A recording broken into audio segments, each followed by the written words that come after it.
The table below shows the monthly salaries of 100 employees at Adams Law. Okay, it's a weird name. Right, now the first question's over here.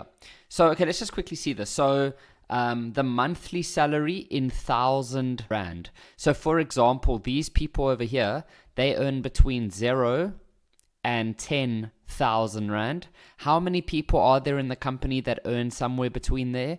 3 people. So there are 3 people who earn somewhere between 0 and 10,000 Rand. So maybe one of them earns 5,000 Rand, one of them earns 2,000 Rand, and one of them earns 9,000 Rand.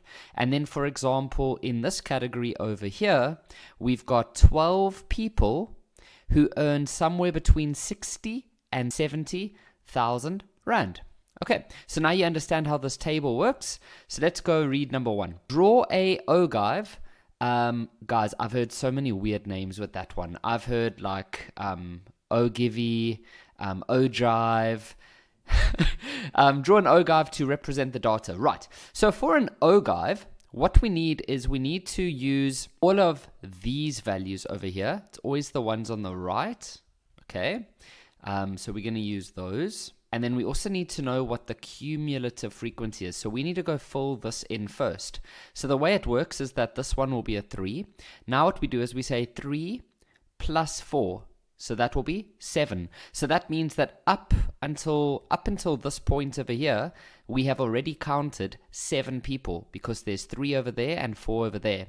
Then we're going to count another 13. So that means there's a total of 20 now. Then it's going to be 20 plus another 20, which is going to be 40. Then 40 plus 21 is 61, 73, 85, 93, 98, and 100. That makes sense because they did say that there are 100 employees. Now, with that information, we can go and draw the ogive.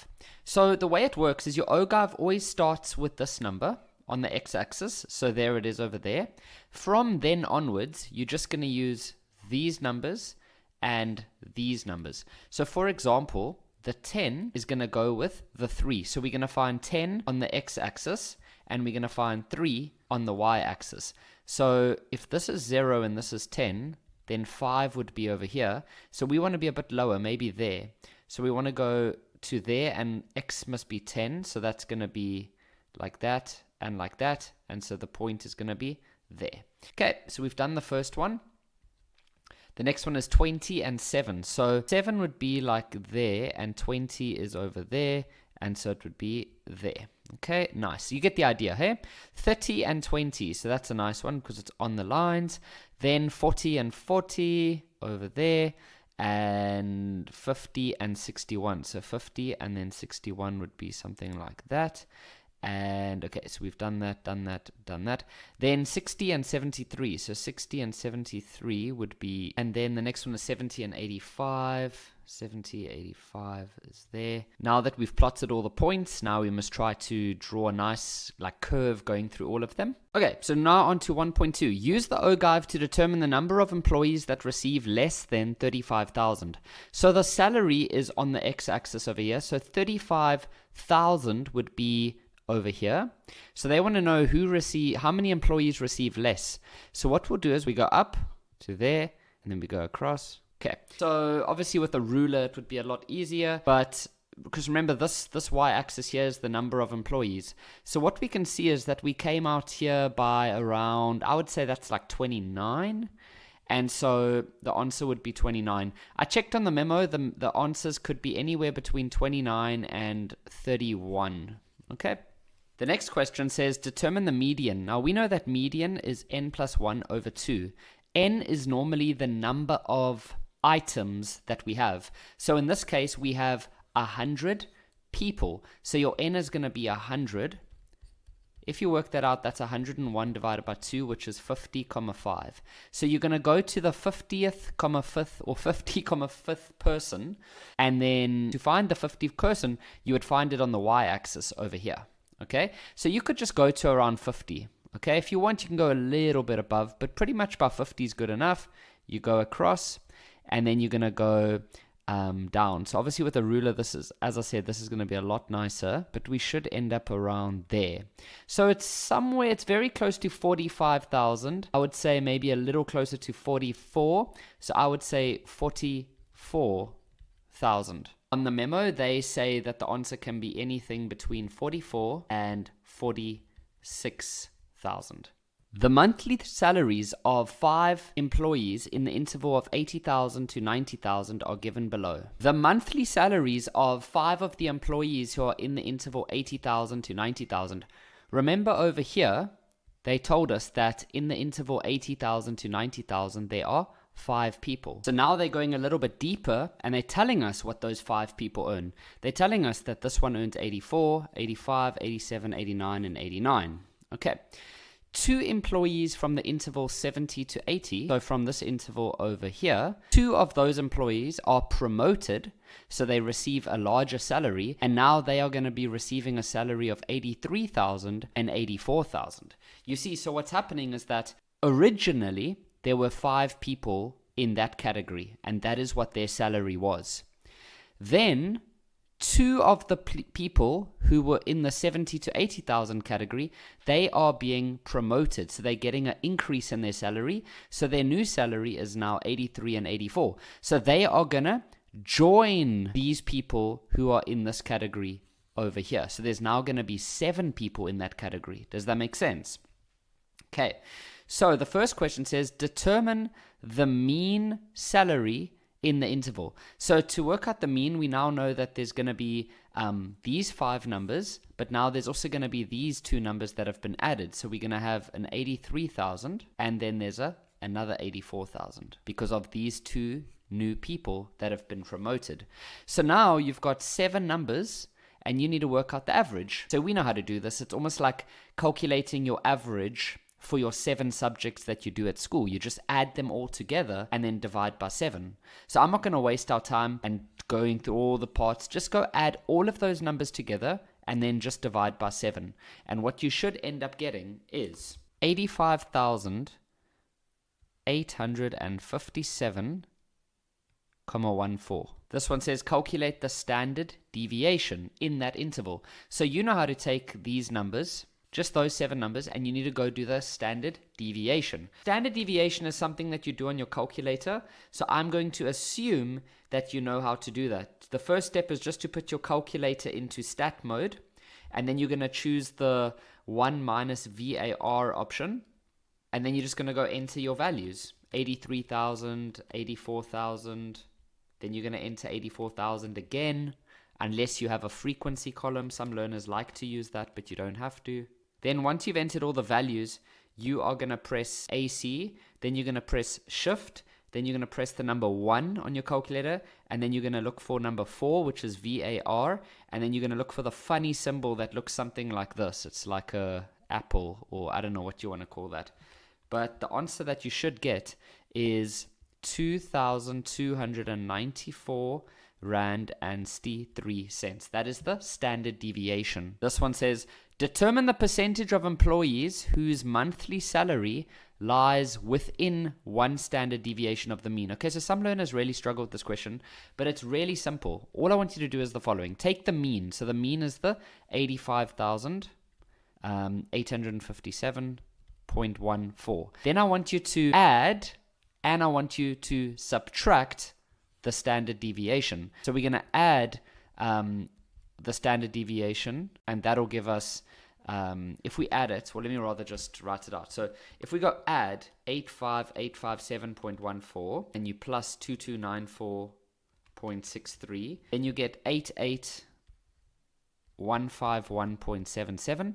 And then if you subtract, I want you to write that answer over here. So if you take this number and then you subtract the standard deviation, then you end up with 83562.51. So now they said determine the percentage of the employees whose monthly salary lies within. So they want to know how many of the employees have a salary that is in between these 2 numbers, because that is within 1 standard deviation of the mean. So if you go look, how many of these 7 employees over here, how many of them have a salary that is somewhere in between these 2 numbers?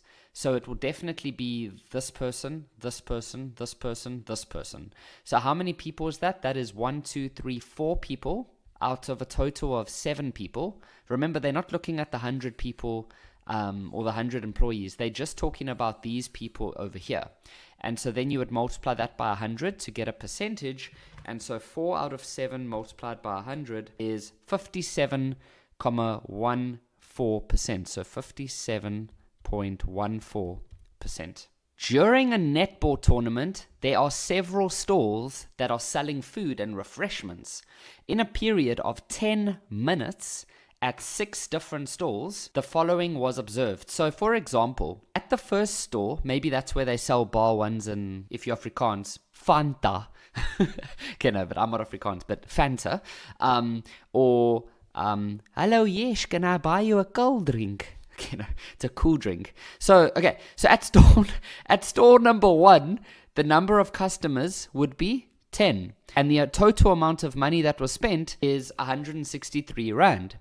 Then store number 2, maybe that's where they sell horogs, hot dogs. That would be, there are 7 customers there, and there was a total of 138 Rand spent there.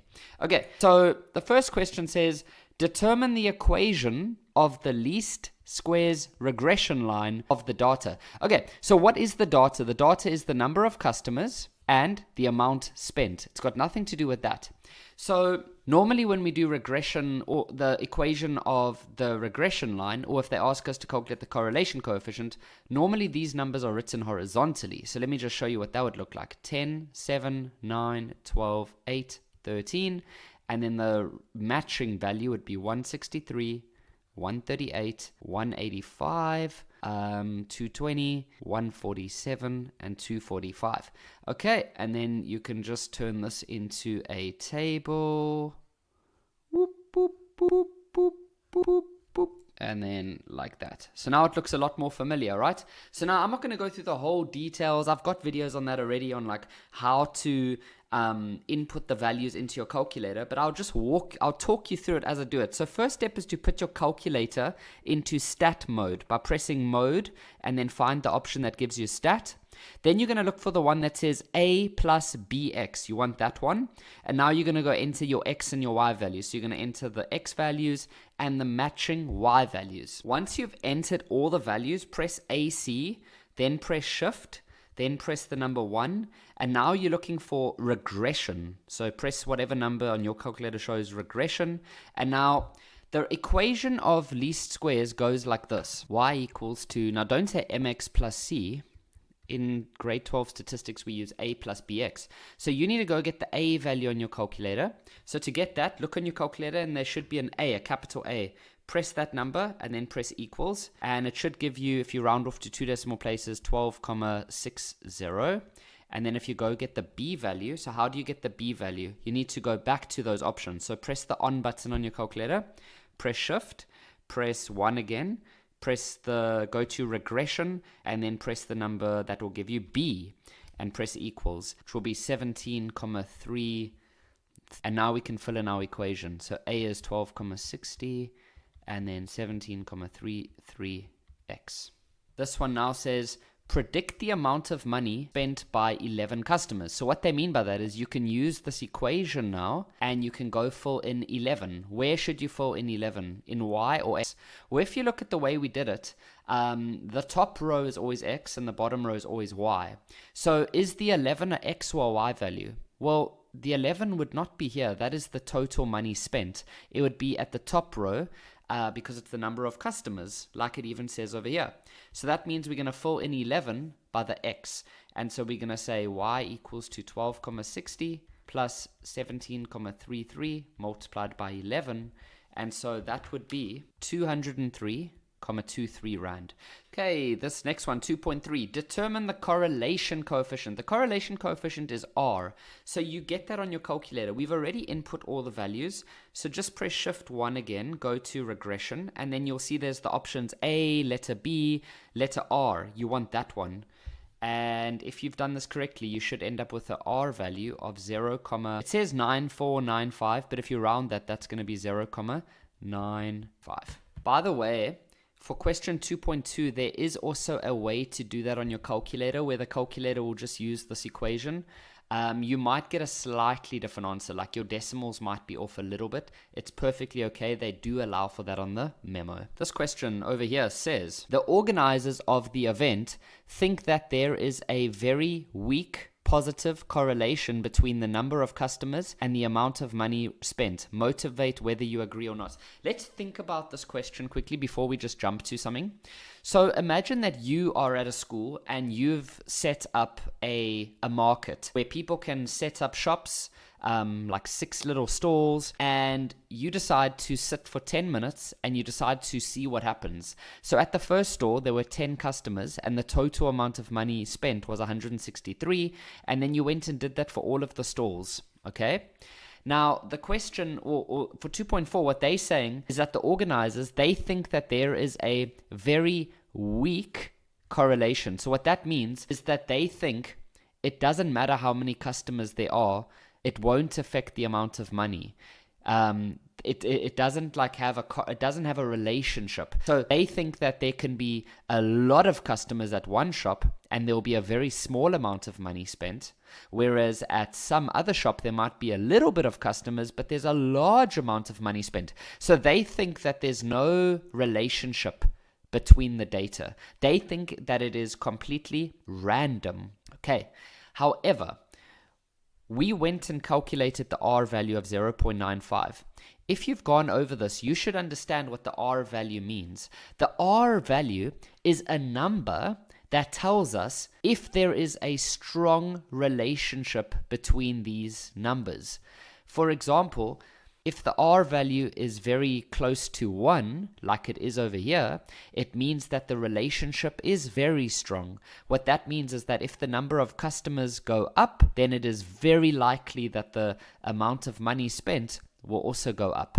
Okay? There is a direct, or there is a very strong positive correlation. So depending on what the R value is, it'll tell you if the relationship is very strong or very weak. So different textbooks explain the R value ranges differently, but typically, if you have an R value anything bigger than 0.8, that is considered to be a very strong positive correlation. Whereas something like 0.5, that would be moderate. Moderate means it's not very strong. It's like average. So that would be a moderate positive correlation. And then something like 0.2, that would be weak, meaning that there's not a very strong relationship. Weak positive correlation. Now, some of you are thinking, but what if the numbers are negative? Well, then it works exactly the same. So if your R value is like negative 0.8, then it's still strong, but you would say strong negative correlation. If it's negative 0.5, you would say moderate negative correlation. So you would just swap out the positive for negative. So for example, an R value of negative 0.9 is very strong because it's very close to 1. If R is 1, then that is perfect. That is literally perfect. You don't get better than that. So the closer that you can get to 1 or negative 1, the better. So if it's negative 0.9, that is really strong because that is very close to negative 1. Negative correlation. Do you know what the negative and positive do?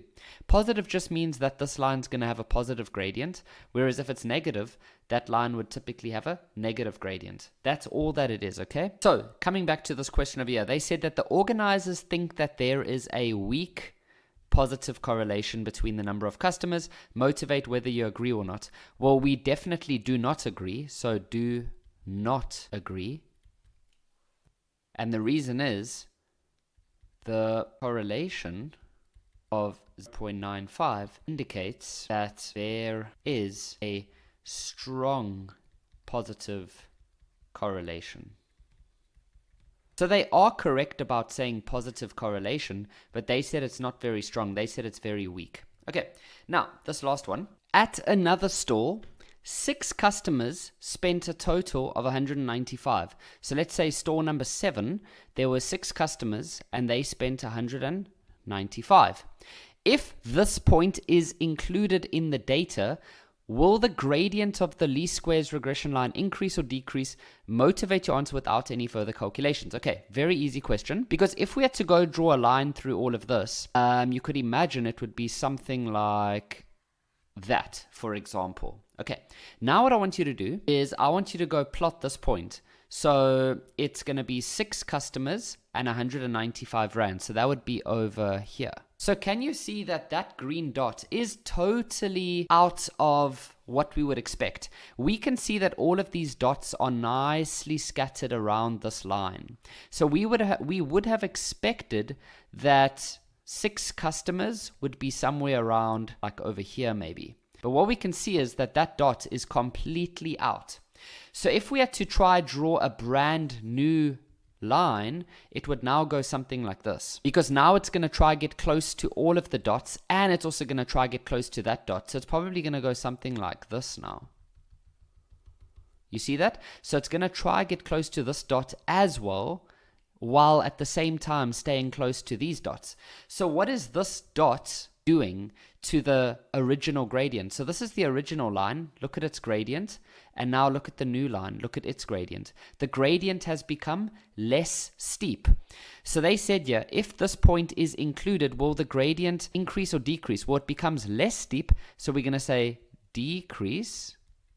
And then we could just say as the point, what is the point? Its x value is 6 and the y value is 195, is far above, I'll make some more space here, is far above the original least square regression line. Okay, so you see how it's far above the original line. If it was a point somewhere below, then it would cause this red line to become even steeper.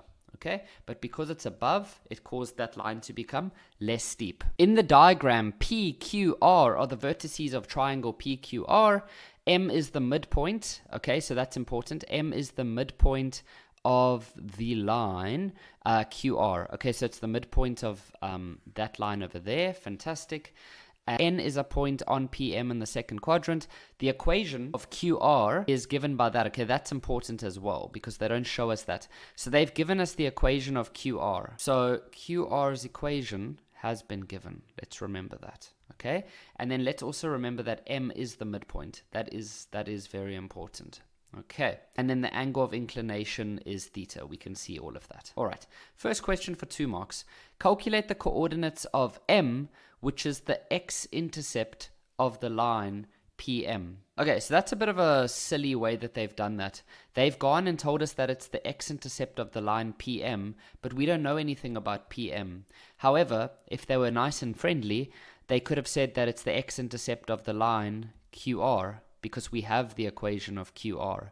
They've told us that it's this over here. Okay, so they were just trying to throw a little bit of a curveball. So we can just go work out the x-intercept of this line. To find an x-intercept, we know that you just make y0. So just go and make y0. So you end up with 0, take away 3x plus 9. And now you just solve for x. So I'm going to take the 3x over. Now we're just going to divide both sides by 3. And you should end up with x equals to 3. So calculate the coordinates of M, which is the x-intercept. It'll have an x value of 3 and a y of 0. This question says, determine the equation of PM in the form y equals to mx plus c. Okay, so now they want the equation of this line over here. Very easy because we now have the coordinates of M. So now when you've got the coordinates of this point and this point, you can easily work out the equation of the line. So we know that a line is y equals to mx plus c. And we know that to find m, we use the gradient formula. Okay, I'm going to use this as my point number 1 and this is my point number 2. You can do it the other way around. It really doesn't matter. Okay, so the y value of point number 2 is 0. The y value of point number 1 is 12. The x value of point number 2 is 3, and the x value of point number 1 is negative 9. If we go work this out, you should end up with negative 1. So now we have the gradient of that line, so we can fill that in. To find c, you substitute any point on that line. You can choose the minus 9 and 12 or the 3 and 0. I'm going to choose the 3 and 0. So you plug the 0 as the y, the x is 3, and if you had to solve for c, you would eventually end up with 3. So the final equation of that line is y equals to negative 1x plus 3. Okay, let's move on to this question now for 2 marks. Calculate the size of theta. Right, so we know that theta is a inclination angle, and we must always remember this relationship. Gradient, tan, and theta. Okay, you can even write it as gradient, tan, and theta. So there is or you could even say inclination angle. Sorry, inclination angle. There is a relationship between these. The relationship is, if you know the gradient, you can work out the inclination angle. And if you have the inclination angle, you can work out the gradient. All of it is using tan. So that means that if we know the gradient of this line, which we don't at the moment, but we can get it, then we can work out the angle. So we know the equation of that line that they gave us over here is 2y minus 3x plus 9 equals 0. So if we just move things around, we could move the 3x and the 9 to the other side, so they change sign. Then we could divide everything by 2, and now we have our equation written in the normal y equals to mx plus c, and so we know that this part in front of the x must be the gradient. So the gradient of that line QR is 3 over 2. Okay, so now we can work out the inclination angle by using shift tan. So press shift tan on your calculator and then press 3 over 2, and that will give you an angle of 56,31 degrees. 56,31. Okay, so let's fold that. Okay, moving on to this one for 1 mark. Show that B, where's B? Where's B? Oh, okay, here. Show that B is equal to 3 minus A if P, N, and M are collinear. Okay, so it's a very easy one, because check this out. We know the equation of PM. PM, right? We know that it is y equals to negative 1x plus 3. You don't have to say negative 1. You can just say negative x if you want. Now, we know that that is the equation of this line, but N is also on that line, so we can use the same. It's also a part of this equation. So all I'll do is I'll literally just go plug in the A as the x and the B as the y. So B equals to negative A plus 3, and negative A plus 3 is the same as 3 minus A, because when you add, the order doesn't matter. And so there we've done it already. Now you know why it's only worth 1 mark.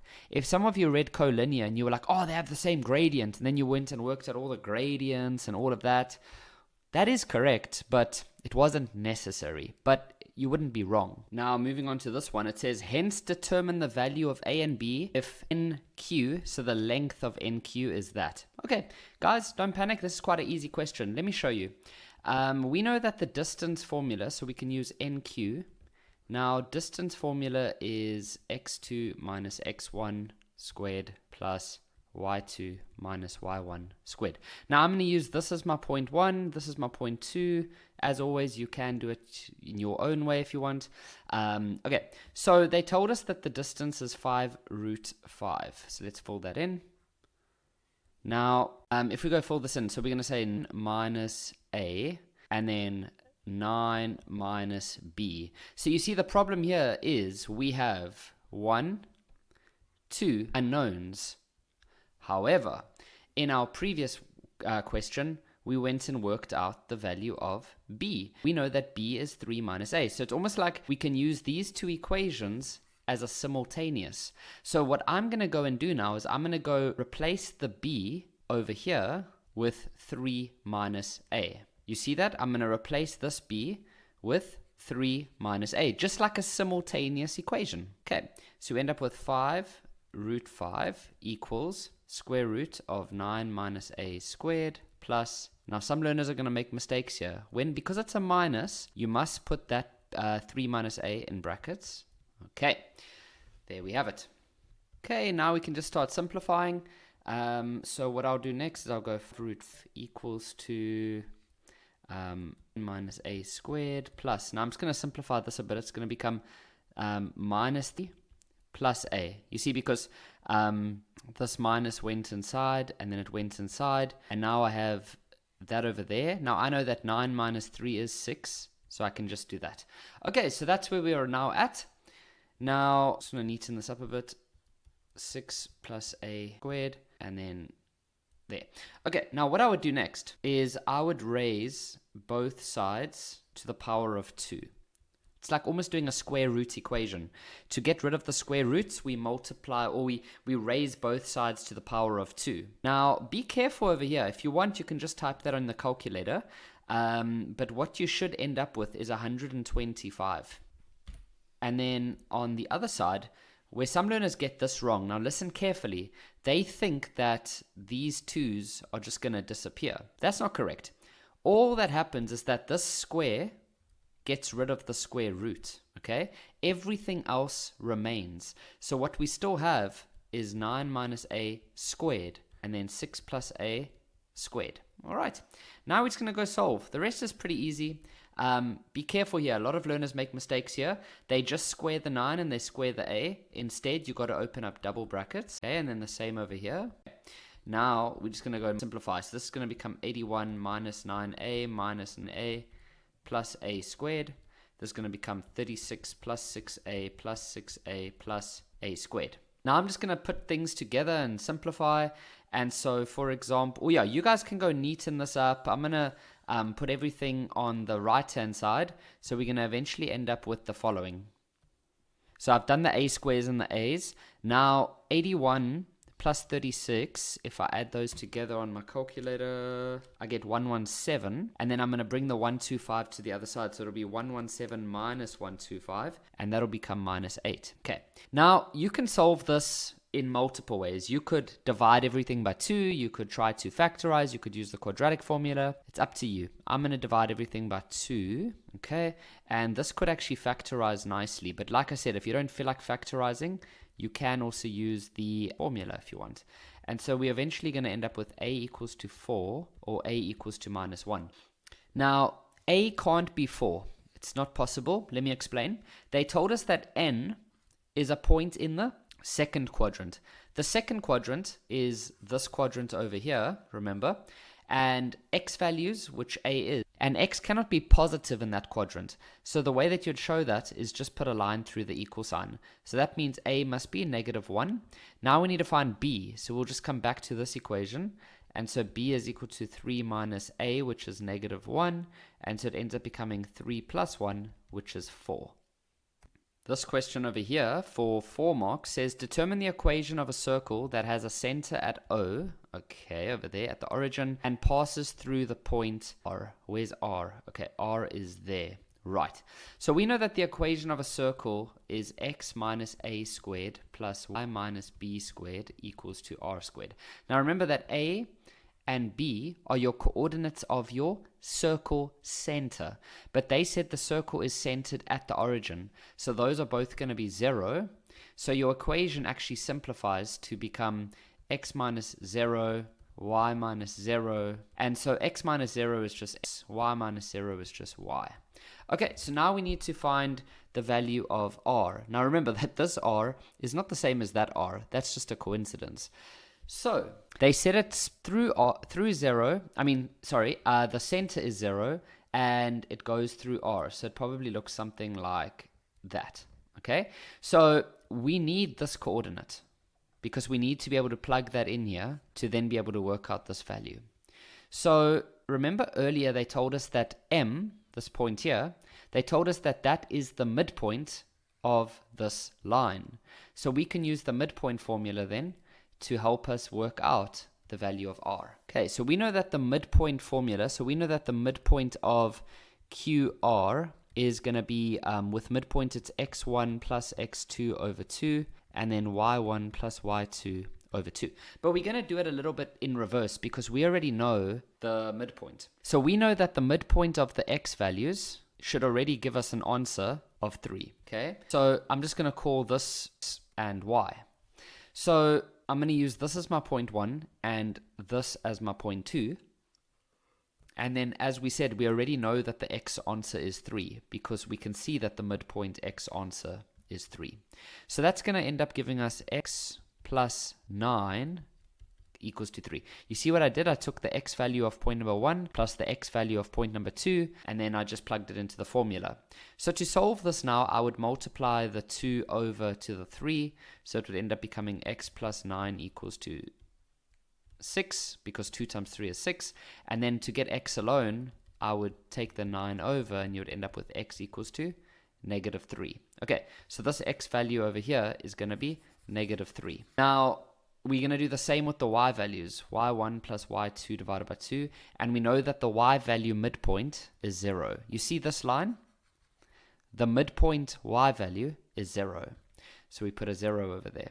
Now I'm going to go fill this in, so you're going to fill in y, and then you're going to fill in the y value of point number 2, which is 9, and so you're going to multiply this 2 over, you're going to end up with y plus 9 equals to 0, and then if you solve, you end up with negative 9. So the y value over here is negative 9. So now we have the coordinates of r. It's going to be negative 3, negative 9. Now, because that is a point on the circle, we can use that as the x and y in this equation. So we can go full in the x as minus 3. We can go full in the y as minus 9. And then we can simply work out the r squared. And so this, if you type on your calculator, would give you 9. This, if you type on your calculator, would give you 81. And so you'd end up with 90 is equal to r squared. You don't need to square root now. Remember, they just want the equation of the circle. So we can now go for everything in. X squared plus y squared is equal to r squared, which we've just worked out as 90. There we go. Done. You know what song I'm really vibing with at the moment? I don't know how old it is or if it's a new song. I don't think it's that new, but whenever it comes on, I just want to go out with my friends. So the other day, my brother and I, we were driving. Maybe some of you saw the Instagram video. Everyone in the comments was like, oh, I bet Kevin's going to make a video and talk about this. But it's the video where me and my brother went 4x4ing, and then we were listening to really adventurous music, and then he made a video of me on Instagram where I was really enjoying myself quite a lot. And I was like, huh, let's go forward, man! I don't know if you've seen that Instagram, but it was I don't know, 1 September or 31 August, 2025. Anyway, so we were busy driving home from that, and he plays this song, and it's Enrique Iglesias. I think it's called Don't You Want Somebody or something like that. Let me quickly check on my phone here. Hold on. Let me quickly whip up my Spotify, yo. Whoops, someone sent me a message there. Oh, Don't You Need Somebody by Enrique Iglesias. But it's that song that's don't you need somebody? Baby, I wanna know. But trust me. Put that on whenever you're in a car and crank up the volume full. Don't blame me if you end up in a club in the next few hours after that. We were on our way home. I wasn't in the mood to go out with any people. I was just relaxed, wanting to go home, spend some time with my dog. And then he puts that song on, and suddenly I'm like, oh, okay. I can see this left arm and this right arm starting to move. And let's just say I went out that night. It was awesome. Okay, let's move on. So, don't you need somebody? Baby, I wanna. Oh, it's so good. It's such a banger. Boom. Okay. 3.7. Determine the equation. Okay, we've done that one. The acute angle between the lines QR. Okay, so the line QR. Oh, and by the way, I'm not Enrique Iglesias. I know my voice was really good there, but no, I was just singing a song of Enrique Iglesias. Sometimes girls walk up to me and they're like, oh my God, are you Enrique Iglesias? I'm like, no, it's not. It's my twin brother. I know, good looking. Okay, no, guys, I'm being sarcastic. So the acute angle between the lines Q. I've decided to do 3.7 on its own page, just so we can really have a look, because I spent a bit of time looking at this question and it's quite weird. So I want as much space as possible. The acute angle, acute means any angle less than 90, between the line QR, which is this one, between this one, and the line that has equation y equals mx plus 4, so this is another line that we don't have on our diagram, is 45 degrees. Determine the possible values that m can be. Okay, so when I look at this line over here, I can see that the y-intercept is 4. So that would be, remember that the coordinates of this one is also has a y of 4. So it's going to be perfectly there. Okay, so there's this line, right, that has the equation y equals to mx plus 4, and it makes 45 degrees when it connects with this line over here. Okay, so maybe, for example, it does something like that, and then this would be 45 degrees. Or it does something like maybe there, and that would have to be 45 degrees. But it gets quite interesting. Okay, so let us imagine that we think it goes something like that. I'm going to show you that that is impossible. I know it looks like that could be 45, but check here. If you had to go parallel to this line, and we had to be alternating, then it would go like that, okay? So that means that this angle here would be the same as this angle because of alternating, because these two lines are parallel. So if this part over here is already 56,31, then if you go all the way from the black line to the red line, it would be more than 6.31, but they said it must only be 45. So if you play around with it, what you would notice is that to be able to make a 45, it would have to actually go above this horizontal. It would have to go something like there. Let me explain. Because once again, if I go alternating, that angle there, or sorry, we want to go alternating at the point, at that point over there, we're going to alternate. Let me just try and make this a bit neater. Okay, so if we go alternating there, then that blue angle is 56.31. So then it makes sense that this red angle, that angle there, that is less than 56.31. So then 45 makes sense. So that is kind of what the situation's going to look like. Okay, so what we have is the horizontal. Then we've got the line QR, which I'm just going to put over there. And then we've got our red line like that. So we know that this angle's 45. This whole angle is 56.31. Okay. So what I now want us to talk about is, well, what we're going to do is I want to extend this quickly. So that then means that this is 45, and then this whole part is 56.31. What would this little angle be over here? Well, that little angle there would be 56.31 minus 45, and that's going to be 11.31. That is the angle, that is the angle of inclination, or the inclination angle of this red line.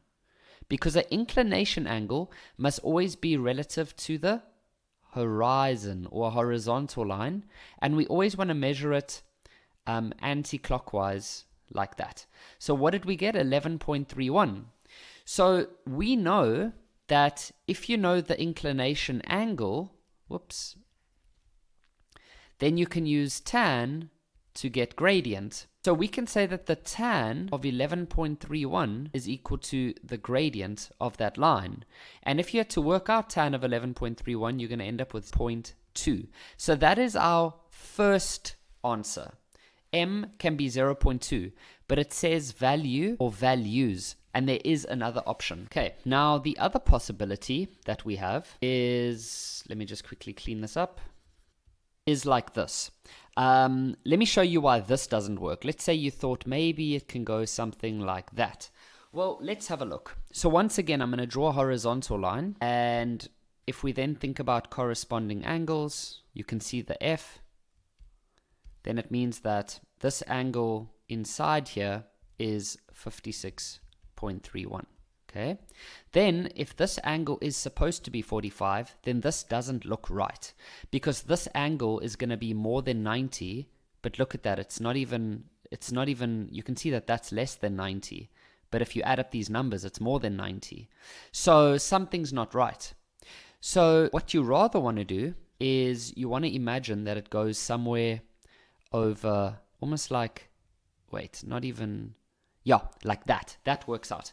Because now, if we draw horizontal, then once again, this angle here is 56.31. This angle here which is between the line and the QR, is 45. If you now look at that angle, that makes sense. You can see that it's larger than 90, and it looks larger than 90. It's got that whole obtuse vibe going on. And so this entire angle is also going to be the angle of inclination of this red line, because an angle of inclination must always be measured anti-clockwise from the horizon. So if you go anti-clockwise, that is the inclination angle. You don't want to go that way. You want to go anti-clockwise. So if you add up 45 plus 56.31, that's 101.31. So you can then go work out the tan of that, and you're going to end up with negative 5. So the two answers are m equals to negative 5, or the gradient is negative 5, and 0.2. In the diagram, the equation of circle centered at B is given by the following. Okay, so we have the circle's equation. Fantastic. DF is a tangent with A and D and F. Okay. The x-intercepts. C is a point on DF with BC parallel to the y-axis. All right, and then angle CBA equals to theta. Okay, so everything else they've given us on the diagram. First question, for only 1 mark, write down the coordinates of B. So remember that the coordinates of B, well, B is the circle center. So by looking at the equation of the circle, we can work out the coordinates. So we can see that for the x, it's a +1, and for the y, there's -1 over here. So the coordinates, when it's a circle, remember to always be the opposite. So your x value will be -1, and your y value will be +1. So that will be the coordinates of B. This question over here for 3 marks, show the length of AC is equal to the square root of 5. So immediately when I look at this, like instantly what my mind saw was the following. I saw this triangle and my mind instantly starts thinking about Pythagoras. Because yes, we're going to have to give reasons and everything, but we know that this is 90 degrees because we know that whenever you have a tangent, which is this line over here, connecting with a line coming from the radius, connecting with a radius, which is a line, coming from the center like that, then that angle must always be 90 degrees. So because that's 90 degrees, we're going to be able to use Pythagoras over here. We will probably be able to know, we can easily get that length from the circle's equation because that length AB is the radius. And then this part over here, I'm not 100% sure what we're going to do with that just yet, but I'm sure we're going to figure out something there. Oh, that's it over here. I didn't even go fill that in. C, they've given us the coordinates, -1 and 6. Okay, fantastic. So we sorted. So we know the coordinates of C, -1 and 6. We also know the coordinates of B, so it won't be difficult to get the length of this line. We can easily get the length of that line, and then we can use Pythagoras to find the length of AC. Right, so how are we going to do this for 3 marks? Well, let's start with the length of BC. Now, some of you are going to go use the distance formula for BC, but you don't have to, but it's not wrong if you do. But what you must remember is that we have the coordinates of B already as -1 and 1. So can you see that this line is completely vertical? Look at the x value, -1, and look at the x value at B, it's also -1. So it's not changing in the horizontal direction, it's only changing vertically. So can you see that the y values are going from 1 up to 6? So how far or how long is that line? That line would be 5 units, okay? If you want to rather use the distance formula, absolutely fine. Now, to work out the length of AB, remember that AB is a radius, okay? Let's just write that down for ourselves. You don't have to say this in a test, but let's just write this down. AB is a radius. And we know that the circle equation, a normal circle equation, goes like this, where this R is the radius. So can you see that the r squared is equal to 20? So you're going to say r squared is equal to 20. Some learners say r is 20. That's not correct. Remember that in a circle equation, this part is r squared. And so to get r alone, I'm going to take the square root of 20, and that's going to end up giving you Some of you are like, yo, but sir, shouldn't we say plus minus? Guys, because we're trying to find a radius, we know that it can't be negative. So you can just leave it like that.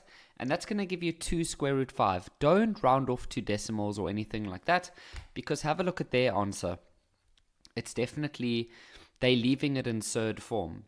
Okay, so we now have the radius as 2 square root 5. So therefore, AB is 2 square root 5. Now we have everything that we need. We should also say, though, that this is 90 degrees, because that's the only reason we're allowed to use Pythagoras, because Pythagoras only works when you have a 90-degree triangle or a right-angled triangle. So we need to show them that we understand that the angle BAC, which is BAC, you could also say CAB or DAB, there's a couple options there. We know that that's 90 degrees, and that's because we have a tangent which is perpendicular to a radius. So you can just say that over there. Okay, so now we can go use Pythagoras, which tells us that, remember, the longest side is this one. It's the one that's opposite the 90 degrees. So we can say that BC squared is equal to AB squared plus AC squared. The order of these two doesn't matter, okay? And the reason for that is Pythagoras. I'm just going to say Pyth. Now we just go fill everything in. So BC we said was 5 units, so 5 squared. AB is 2 square root 5, so put that in a square. And then AC is the unknown. So you're going to end up with 25 equals to 20 plus AC squared. Take the 20 over to the other side, so you end up with 5. Take the square root, and you end up with square root 5. And that's exactly what they have there. This question over here for only 1 mark. Write down the value of tan theta. Okay, so just work in this triangle over here. And remember from grade 10, we've got sin, cos, tan, like SOHCAHTOA. Maybe you use a different little riddle, I don't know. But we know that tan theta is going to be opposite over adjacent. That's what this tells us over here. So that means the opposite of angle theta. So the opposite would be AC. So let's put AC. And then the adjacent is going to... The adjacent is always the one next to the angle. So how do we know if we should use that side or that side? Well, we can't use this side, because that's the hypotenuse. So then it has to be AB. Okay, so fill that in. And so that's going to be AC over AB, which is AC is square root 5. AB is, what did we get that as? 2 square root 5. The square root 5s would cancel. And then be careful now. Notice how we still have a 2 left over at the bottom. So leave it at the bottom, because those cancel. And then at the top, if there's nothing there, put a 1. So the answer is a half. This question says, show that the equation of AB is given by that. Okay, so AB is this one over here.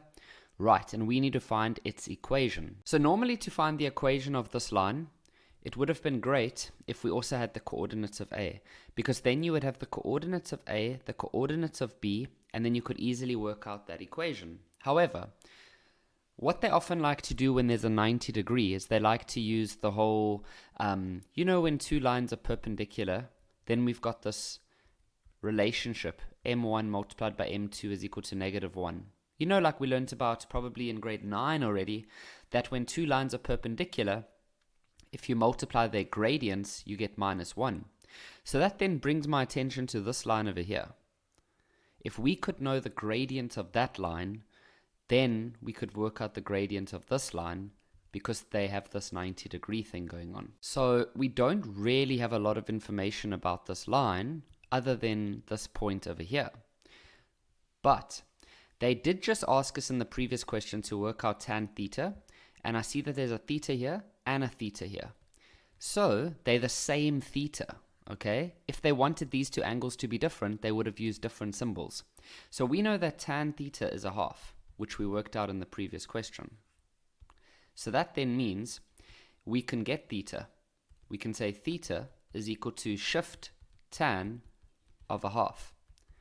And that means that theta will be 26.57 degrees. And so now because we have this angle, we can actually work out, because remember this angle here is the inclination angle of this line. So we know that whenever you have an angle, we can use tangent to find the gradient. So we can now say tan of 26.57, and of course that's just going to take us back to a half. So that means this gradient is a half. So some of you are like, Kevin, but it feels like we just went in circles over here. So we didn't actually have to go and do this part, because we know that when you take the tan of, or when you say shift tan of the angle, then it gives you the gradient.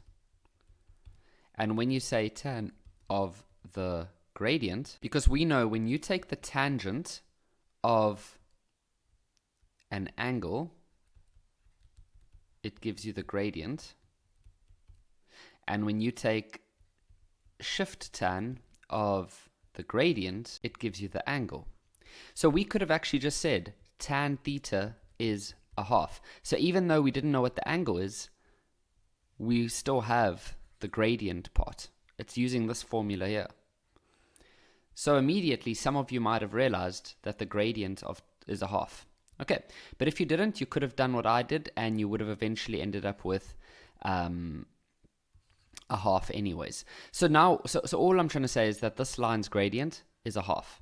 Okay, so what we can then say is that the gradient of AB multiplied by the gradient of, let's call it, I'm trying to think what to call this line. We can call it anything really. You can use any of the letters, but let's say DC. We know that that should be -1 because they are perpendicular. And so the gradient of AB multiplied. Now the gradient of DC we just worked out as a half. So if you had to go work this out now, you'd end up saying gradient of AB is -1 over a half. And that's going to end up giving you -2.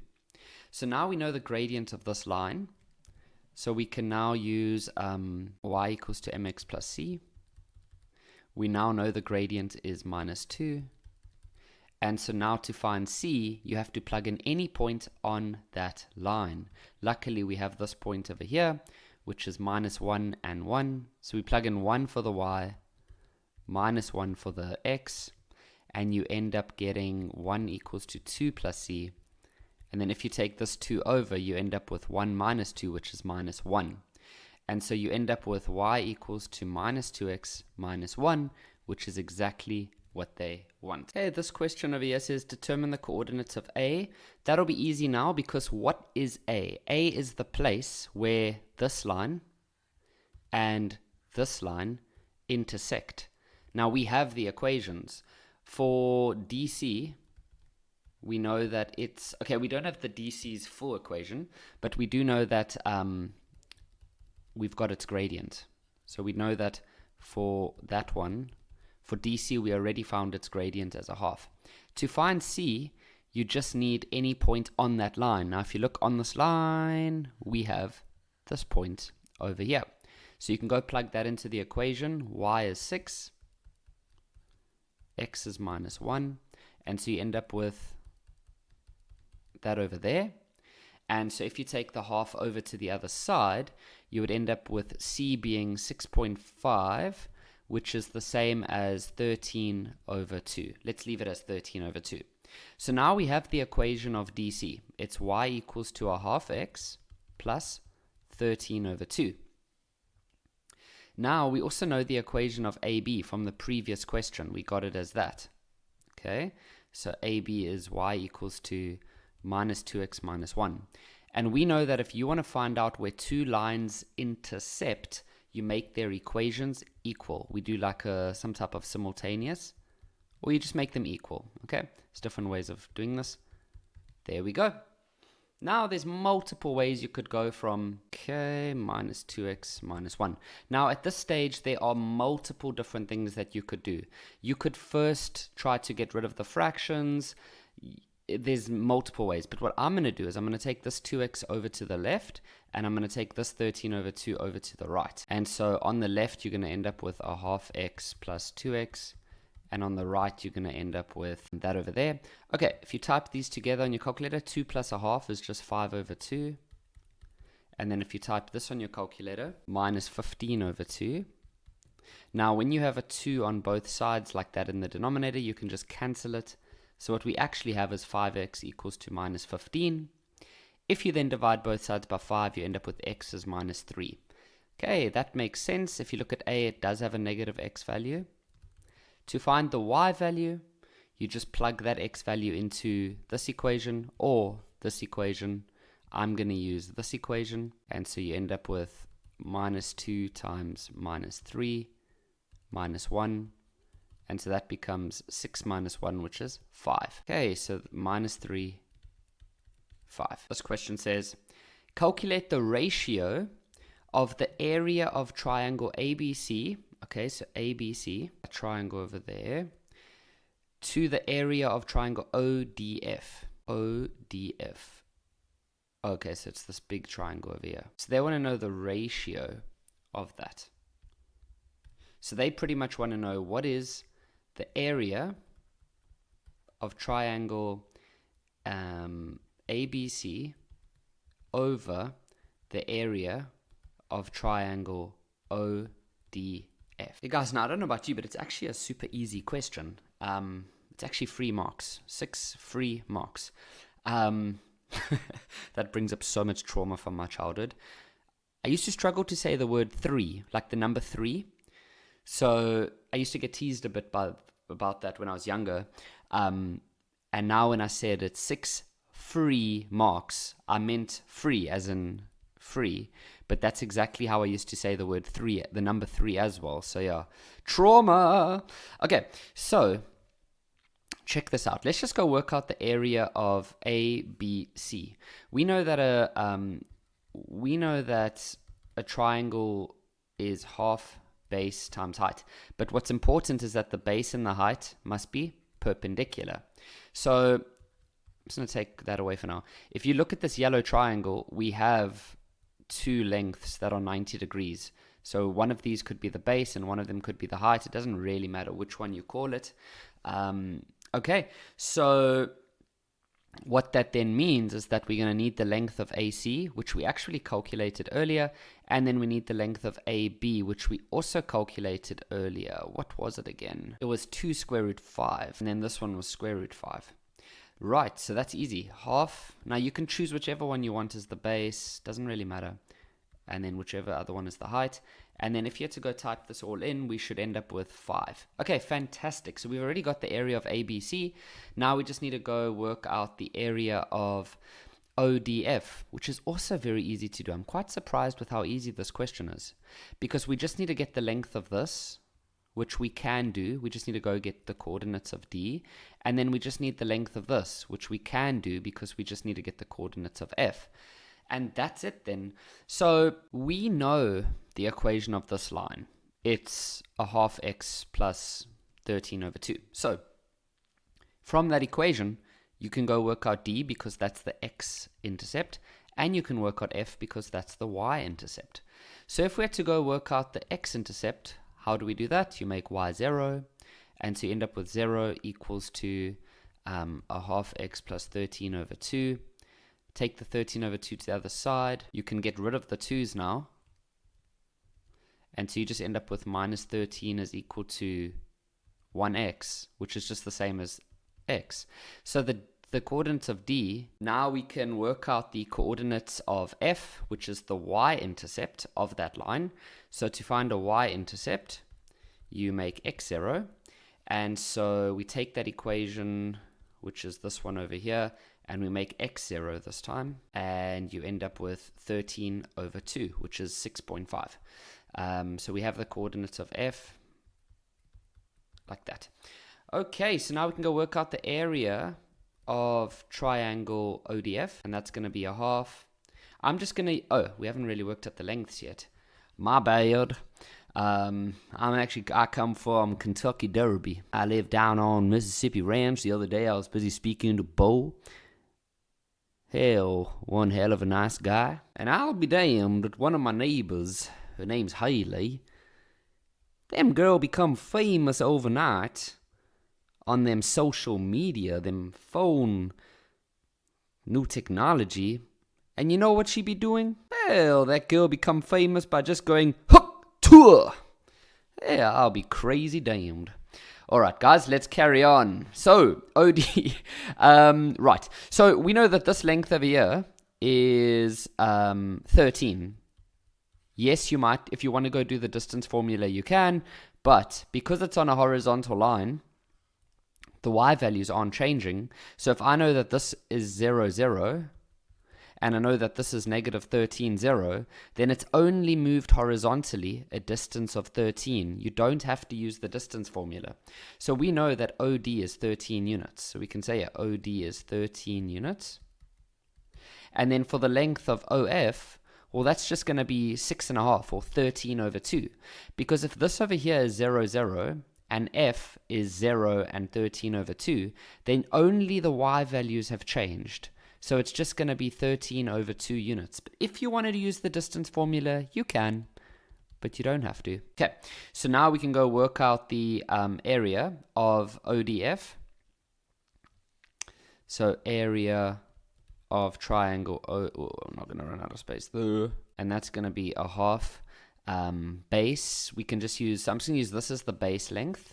And then this is the height. Remember, the base and height don't really matter as long as they make 90 degrees with each other. Some of you are like, Kev, how do we know this is 90 degrees, my brother? Well, it's easy. This is a y-axis and this is an x-axis. They have to be 90 degrees. Okay, so I'm just going to use 13. And then this length here is 13 over 2.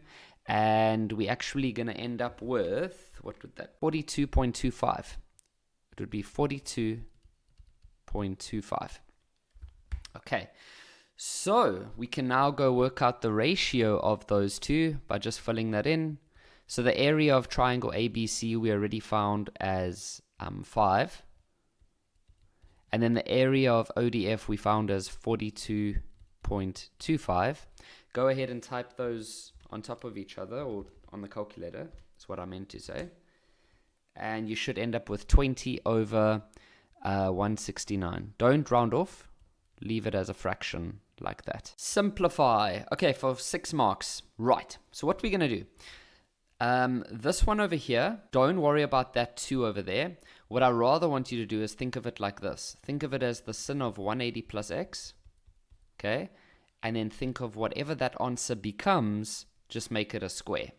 Okay. Now, what is the sin of negative x? Well, you should know that ends up becoming negative sin x. Why? Is it because I took the negative out? No. It's because of the following. We know that sin negative x, and you don't need to show them this part that I'm about to show you, okay? They are totally happy with you going straight from there to there. But the reason it went from there to there is because of the following. What I've taught you guys is that whenever this angle over here doesn't look like any one of our quadrants, which is either 180 minus x, 180 plus x, or 360 minus x, if it doesn't look like one of those, what are we supposed to do? Add or subtract 360. In this one, adding 360 is going to be the best option. Now, when you add, the order doesn't matter. So you can actually just rewrite this like that. And there we have that.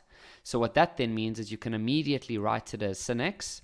But remember that in this quadrant, sin is negative. So you put a negative like that. That is how we got that. Okay. And then at the bottom, just leave that negative as it is. Now this over here is a co-function. We know 4 of those. So we know the following. We know this one, and this one. Okay, this one just becomes cos. This one just becomes sin. This one over here just becomes cos again.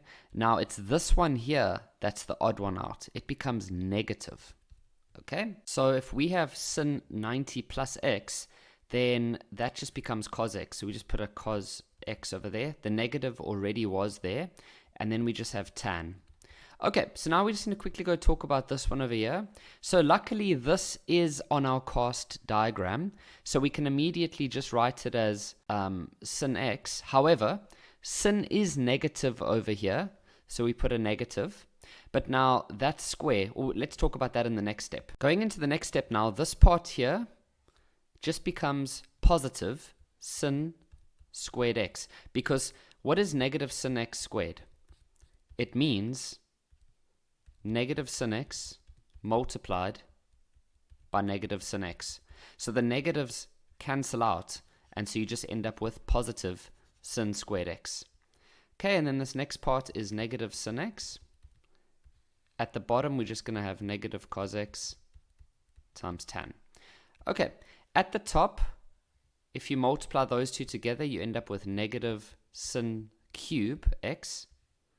And then at the bottom, what I want us to do is let's change tan. What does tan become? Well done, if you remember, sin x over cos x. The reason I've done that is that if you just zoom into the bottom here, just that part over there, it's got a cos at the top and a cos at the bottom. Okay, if I wrote them next to each other, it would look like this. If I wrote it a bit bigger for you guys, it would look like this. Notice that these coses cancel. Okay, so they're going to cancel out. Boom, boom. And so we end up with negative sin cube x over, this negative is still here, so that's negative, and then sin x. Okay, so the negatives cancel, and so we just end up with sin cube over sin. And what does that become? Well, that just becomes sin squared. Okay, and so now we just have sin squared x minus 1. And so this looks familiar, right? You know, we got the whole sin squared plus cos squared equals to 1. Well, it's a bit of a manipulation of that. So if we say sin squared plus cos squared equals 1, how can I get this? Well, I can get that by bringing this 1 over to the left and taking this over to the right. And so that's going to end up becoming sin squared x minus 1.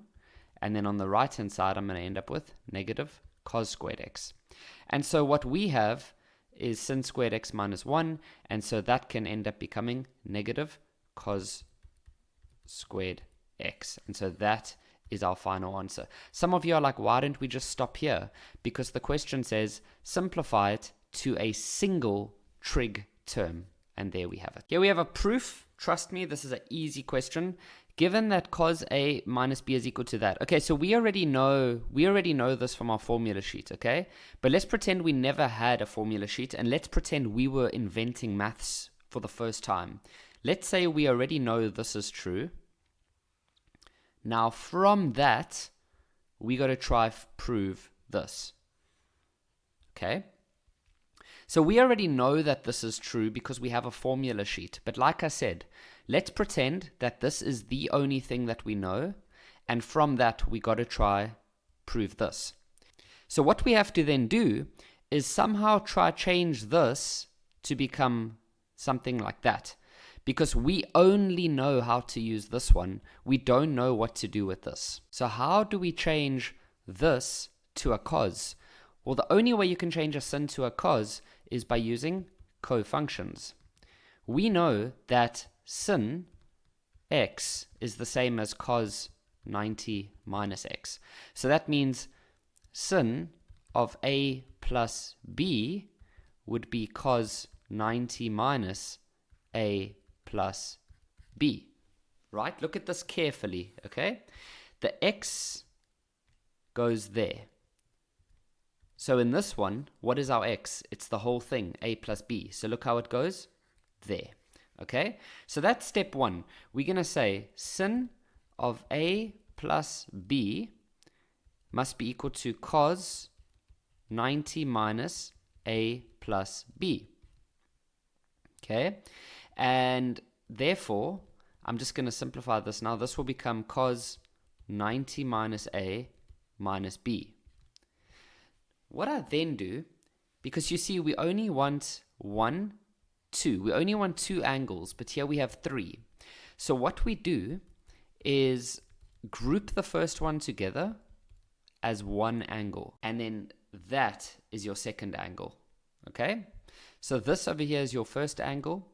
And then this over here is your second angle. Now, we know what to do when you have cos of one angle minus another angle because of this. So what I want you to then do is take this and write out what that becomes if you use this rule over here.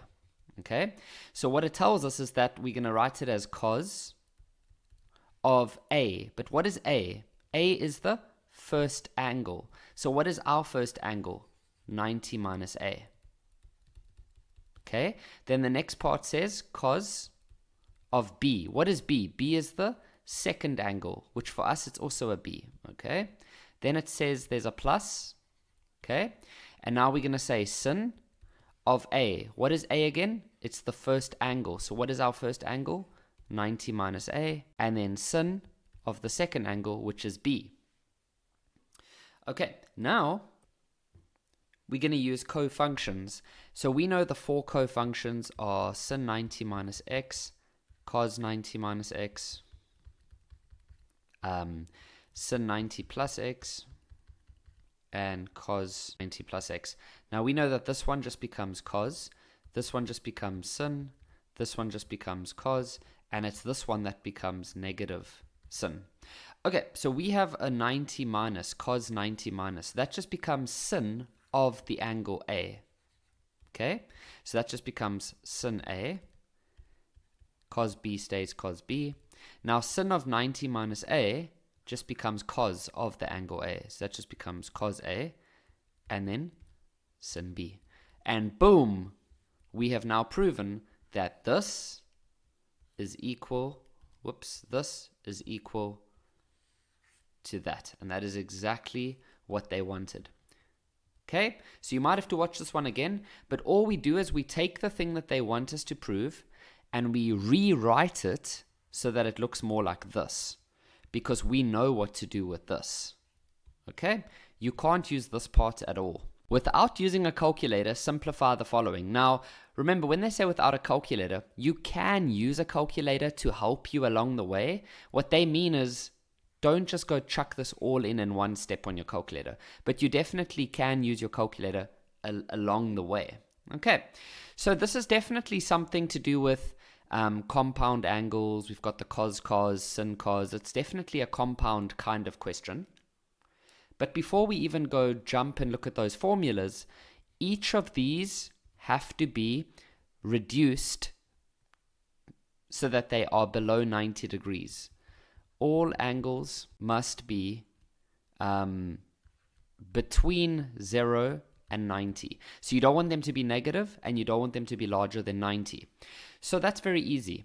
We know that if the angle is larger than 360, then all that you need to do is minus 360. So that'll just become 420 minus 360. Cos 15 is perfect as it is. No need to change anything there. Sin of 300. Well, 300 is good because at least it's less than 360. But you got to try to think about where is 300 on this diagram. Well, 300 would be here. So we can rewrite it as 360 minus 60. Why did I say minus 60 and not minus 300? Learners get this very confused. What do we have here? 300. What do we have here? 300. That's what you want. You don't want to put 300 over here because then this part and this part don't match up at all. Okay, now cos 105, where is 105? Well, 105 is here. So you're going to rewrite it as 180 minus, and that'll be 75, because 180 minus 75 is 105. Okay, so we end up with cos 60 over here, because that's what that becomes. Cos 15, we're not going to change. This becomes, let's talk about this one. So 360 minus is on our diagram. That's awesome. But we know that sin is negative here. So we're going to change this to negative sin 60. And then cos 180 minus is on the diagram. You see it there? However, cos is negative in that quadrant, so it becomes negative cos 75. Okay, so let's just go neaten up a little bit now. Now, here we've got two negatives being multiplied, so that just becomes a positive. Okay, and so that's what we now have. Now, the only issue that we can see here is we don't have a perfect compound angle situation. Let me get the formulas and then we can see. So if we look at these formulas, we've got, for example, this is a cos, okay? So cos could be here or here. But then the next part is weird. It's sin cos, but here it has to be sin or sin. So let's change this one, for example. There are other ways you could have done this. You could have also changed this one to sin, but let's just go change this one to sin. How do we do that? Well, we know that cos and sin can always be changed from one to the other. You should know that cos 75 is the same as sin 15. See how these angles add up to 90? This is what co-functions are. Another example, cos 40 is the same as sin 50. Sin of 10 is the same as cos 80. And then last one, sin 22, for example, is the same as cos of 68. I could go on and on and on. As long as the two angles add up to 90, you can switch them around. So I can now go and change this to sin 15. Okay, now all of a sudden we have this one. Can you see that? We have cos plus sin. Okay, see how there's a plus there. So what that now means is we can now change it from this. We can now rewrite it like that. So it ends up becoming cos of the first angle, which is this angle here, which in our case is 60, minus the second angle, which is this one over here, which is 15. That then ends up becoming cos 45. And now for this next part, you don't have to use special triangles. In the past, they used to be very strict about that, but now on the memos, they don't use special triangles. So you can type that part in on your calculator, and you end up with square root 2 over 2. In this question, we have to prove an identity. So we have to prove that this side is the same as this side over here. So this might be one of those where we might have to work on two different sides, although we might be able to get away with, this is quite an interesting one. Okay, let's, it's quite interesting to decide which side to work on. Trust me, both would work. So let's say that, okay, let's say we can work on the left side, okay? Let's try that. And what I'm going to do first is I'm going to multiply this tan squared x into the bracket. So you're going to end up with tan squared x over tan squared x. Let me explain. This tan squared x multiplies to the top. That's where I got tan squared x. And then this tan squared x is still at the bottom.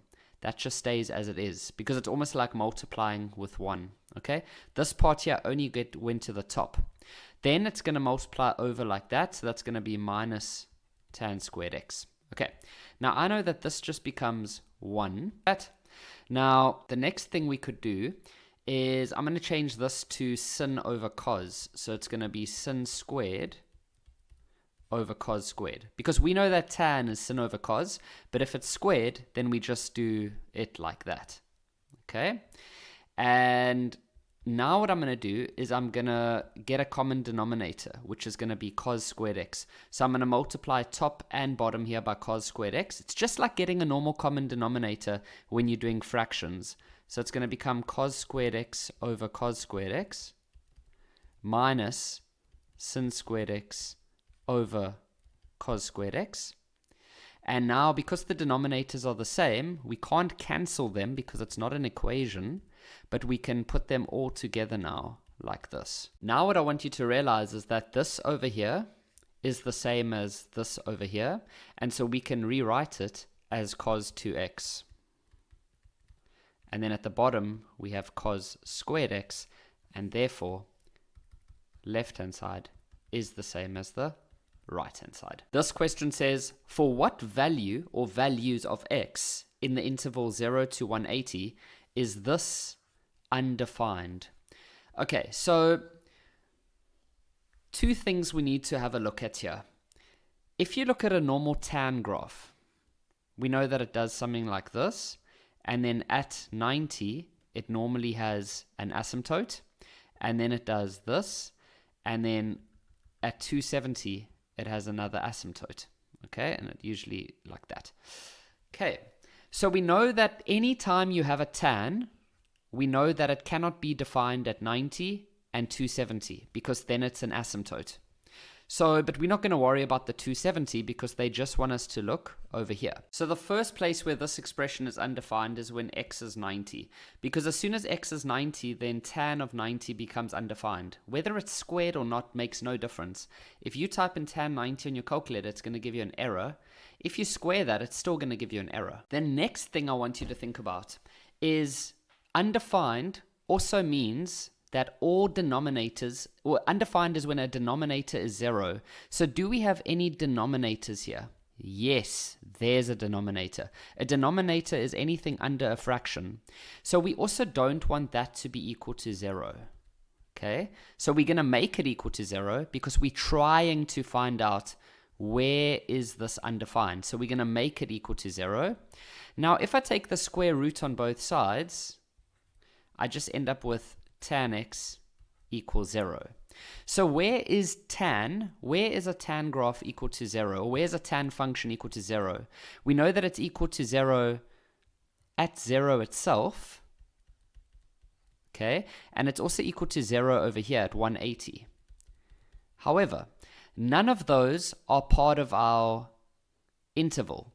Our interval does not include 0 and it does not include 180. So we don't actually need to worry about that scenario because we're not looking at those exact points. So actually the only answer for this one is going to be x equals to 90. They want us to determine a general solution. So what we can do here is we can realize that this is a double angle. So let's go get our formula sheet. Now, technically, some of you might have realized that this, because we have cos on both sides like this, we could technically have one of those scenarios where you can just drop the cos on both sides. That would be method, well, let me show you method 1, which isn't on the memo, but it is correct. But then I'll also show you method 2, which is where we use double angles, where we'll change this to a double angle. Okay. So, and the answers are going to look different. That's the only problem with general solution is the answers don't, it's the only part of maths where the answers don't look the same depending on the method you choose. But mathematically, it is the same. And I'll try to prove that at the end. So method 1 is just going to be drop the cos, and then method 2 is going to be double angle. Let me just remind you where this drop the cos comes from. We've had questions before where you get something like sin x minus 20 equals to cos x. And then in this kind of scenario, you can't use tan because these angles are different. In that kind of scenario, what we've then done in the past is we would change this by using co-functions, something like that. And then we would realize, oh, we have sin on both sides, and then you would drop the sins, and then you would carry on like that. So as soon as you have sin and sin, or cos and cos, we can drop it. I don't think they thought about this in the memo because this actually makes this question a little bit easy. So we could actually just say that, let's just write this down. We could just drop the causes and say 2x equals x. Now remember, you don't want to go solve this now. You want to now be like, okay, it's cos that we're working with. There was no negative in the front. It's only positive. So we're going to go work in the quadrants where cos is positive. That would be quadrant 1 and quadrant 4. Okay. In quadrant 1, you're just going to say 2x equals to x plus k times 360. And then you're going to solve, and you're just going to end up with that. In quadrant 4, you're going to say 2x equals to 360 minus x plus k times 360. K is an element of z, I should be saying. Eh? Okay. And if you solve this, you end up with 3x. And if you divide everything by 3, you get 120 plus k 120, k element z. Okay, that's the answer. But now if we use method 2, which is actually what they wanted us to do on the memo, but they didn't think about this carefully, is you do the following. So you go get your double angles. And what we would do in a situation like this is we would choose this one so that you can end up with a situation like this. And then it just becomes a trinomial. So you just bring that cos x over like that. And then you just go ahead and factorize, or you could use the quadratic formula, whatever you want. So it's going to be 2 cos x and then cos x and then 1 and 1 and then minus and a plus. Let me just double check. 2 cos squared x minus 2 plus 1. Yeah, so you might just have to take a bit of time and figure that out. But then you would eventually end up with 2 cos x plus 1 equals 0, or cos x minus 1 equals to 0. And so here you're going to end up with 2 cos x equals to minus 1. If you then divide by 2, you just end up with negative a half for cos x. And then for this one, you end up with cos x equals 1. Okay, now pretty straightforward from here on out. What we do here, some schools, when you get your reference angle, they include the negative. I'm doing the method where you don't. So if we had to then go get our reference angle, you would put cos of a half on your calculator, and that's going to give you 60. Now we're going to work in the quadrants where cos is negative, so that's going to be quadrant 2 and quadrant 3. Okay, so obviously I'm running out of space a bit now. So let me do quadrant 2 over here, and then I'll do quadrant 3 over here, and then I must just remember that I also have to do this one still, because at the moment we're only working with this part. Okay, so in quadrant 2, you're going to say x equals to 180 minus your reference angle plus k 360, k element z, and so that's going to give you 120 plus k 360, k element z. Quadrant 3 I'll actually do down here. Okay, so in quadrant 3 it's 180 plus your reference angle, and that's going to end up giving us 240. Okay. So those are your two answers there, and then for this one over here, remember, if you've ever watched my videos, whenever I get a 0, a 1, or a minus 1, I actually just use the graph. So if I draw a normal cos graph, where is it equal to 1? It's equal to 1 here, and then it happens again over here. And then it would keep happening every 360 degrees. So I'm going to say that it happens over here. What is the x value over here? It's 0. And then it's going to happen every 360. So we're going to say k times 360, and then k is an element of z. Now what is 0 plus that? It just becomes that. And so that's your one answer. Here's your other answer, and here is your third answer. Okay, now notice how the two methods give us slightly different answers, and I'm going to try to prove to you that they're the same. Okay, so this part here is exactly the same as this part here, so we're good there. Now let me try to show you that this is actually just as good as this one and this one. This is where general solution does get a bit weird. So if I take this one and I make k 0, what would I get? I'd get 120.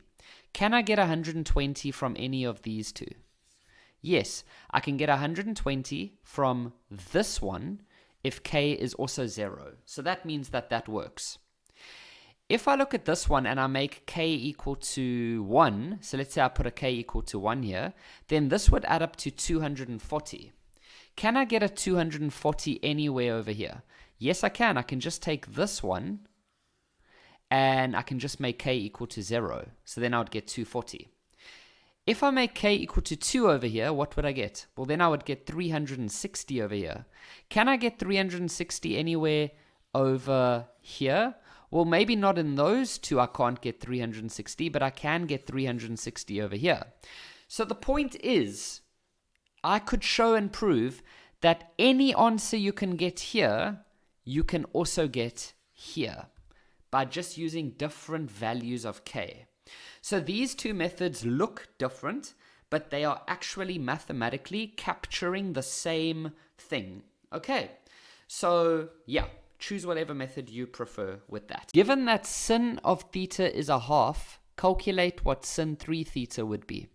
Okay, so immediately what I've always told you guys, whenever we see a 3 theta, we typically want to rewrite it as that. Okay, then we've got our formulas, our compound formulas. And so what we can see is we have this one over here. Ooh, that was skew. That one over there. And so we're going to go and expand sin to theta cos theta plus cos 2 theta sin theta. Okay, let me just double check I got that right. Yes. All right. Okay, so we still, we know that sin theta is a half. Okay, so let's see what else we can do now. So what I would try to do now, you notice how we want to try get a whole bunch of sin thetas. So I'm going to change this using this formula over here. And then I'm also going to change this one using this formula over here. I'm going to try go for as many sins as I can. I want sin everywhere. Give me that sin. I don't want any cos. Okay, so let's see how much of the sins we can get into. So sin 2 theta is going to be 2 sin theta cos theta. So all I did there is I changed that into that by using this formula. And then I've got another cos theta. Now, this part over here can now change into that, 2 cos squared theta minus 1. Now, cos 2 theta, I'm going to choose this one because I want as many sins as I can. And then this one over here is just going to stay sin theta. So things are looking fairly good now. These two are going to become cos squared, okay? And then everything else is looking just perfect. What I can do now is this one here, I can remember the grade 11 formula that we learned. Sin squared plus cos squared is 1. I can get cos squared alone, and that'll become 1 minus sin squared theta. And then I can put that inside here. So we're going to end up with the following. Okay. And so now all of a sudden we are able to, you don't even have to multiply out if you don't want to. You can just go plug all the sin thetas as a half. But for those, I know how students think, a lot of you are going to want to multiply out, so we can. 2 sin theta, and now we're going to get 2 sin cube theta. But as I say, if you wanted to just go plug all of the sin thetas with a half, you could have at this step. Now I'm multiplying this into the bracket, and now into here. Okay, and now I'm just going to simplify. So 2 sin theta plus sin theta is just going to give us 3 sin theta. And then minus 2 is going to be minus 4 sin cubed. Okay, now we just replace all the sin thetas with a half. So this will become a half cubed. See, because sin theta is a half. And then we can just go work this out now. 3 multiplied by a half is 3 over 2. Whoops. And then this to the power of 3, you can type on your calculator, it's going to give you 1 over 8. And then 3 over 2 minus this, if you type on your calculator, is going to give you a half. And then this, if you type in your calculator, is just going to give you 1. So the final answer is 1. So these are all the questions that we are going to do. There's 5 of them, 6.1 up to 6.5. Now let's begin. Okay, so it says in the diagram below, the graph of 2 cos x is drawn over the interval minus 180 up to 180. First question says, on the grid, draw the graph of that. Okay, clearly show all the intercepts. Right, so you do this on your calculator. It's literally free marks. Not 3, I said free. Like free marks, easy marks. Right, so the way you do it is put your calculator into table mode. Now it gives you the option to type in the equation. So type in the equation cos 2x, or negative cos 2x, sorry. Okay. Then they're going to ask you for another equation. We don't have the other equation, so just leave it out. Don't put f and g. This one's already been drawn for you. So on your calculator, where they ask you for f, just put this one. You don't have to make sure the letters on your calculator match. Okay, now when it says start, where are we going to start? Here, so minus 180. Where are we going to end? Over here. So we're going to say 180. Now step, we would normally say period divided by 4. However, we can see on this here that they've given us the step. We can just use 45 steps because we're jumping in 45. So put your step as 45. Okay, and now you should have all of your values that the calculator gives you. So if you've done it correctly, you should have these coordinates like this. Minus 135, 0. Minus 91. Minus 45, 0. 0, minus 1. 45, 0. Okay, so now we're just going to go plot. So minus 180 and minus 1 is here. Then minus 135 and 0. This is pretty straightforward. Hey guys, you would understand what to do.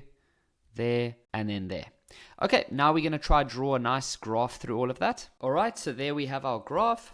Now, let me just make sure we've done anything. Clearly show all the intercepts with the axes. Okay, so let's just, I guess, label it. Okay, 0, minus 1, 45, well, that's negative 45, 0, negative 90, 1, and then negative 135, and 0, and then negative 180, minus 1. Okay, clearly show all the intercepts of the axes and turning points of the graph. Done. Now it says, write down the period of this. Okay, so what we need to understand about period is it is something to do with x. Okay, now in an equation, if you say, for example, let's say you say, for example, h of x is equal to f of x plus 3. That plus 3, for example, would... Okay, I need to stop saying for example. Kevin, we get it. It's an example. Okay, guys, so you know that this is an example. So when you have a plus 3 there, does that affect the y's or the x's? That only affects the y's. If I say, for example... Okay, I've got to stop saying that now. If I say that t of x is equal to 3 times h of x, then by putting a 3 in the front, does that affect the h? I mean, does that affect the x or the y's? That also affects the y's. Okay, so then what affects the x values? The only way to affect the x values would if you have something like that. Let's say r of x is equal to w of 2x. You see, now I'm putting the 2 with the x. That would affect it. Or if maybe you have something like this. M is equal to n x minus 20. You see how this affects the x, this affects the x. So this little 2 in the front here does not affect anything. Okay, now what does this do to a graph? Well, what that does to a graph is it moves it 10 degrees left. So by moving a graph left or right, that doesn't affect the period. Remember, period tells us how long does the graph take to make one repetition. For example, if I have a graph like this, and I know that this is 360, then I can see that this graph is repeating one cycle in 360. So here you would say period is 360. If I then had to take that graph and move it 10 degrees to the right, everything would move 10 degrees. So this would now move, this point would now move to here, and this point would now move to here, but the graph wouldn't be stretched or compressed, so it wouldn't change the period. So this part does nothing, and this part is doing nothing to the graph of G. So what is the period of G? So it is a cos graph, but you've got to be careful. If it is a normal cos graph, where you just have cos x, then it has a period of 360. That is the same for sin as well. If it is tan, then it is 180. Okay, so a normal cos graph is that. However, when they put the number 2 over there, or any number over there, then it changes the period. Remember that the standard equation for a sin, cos, and tan graph goes like this. Now remember, this k value, which is with the x, changes the period.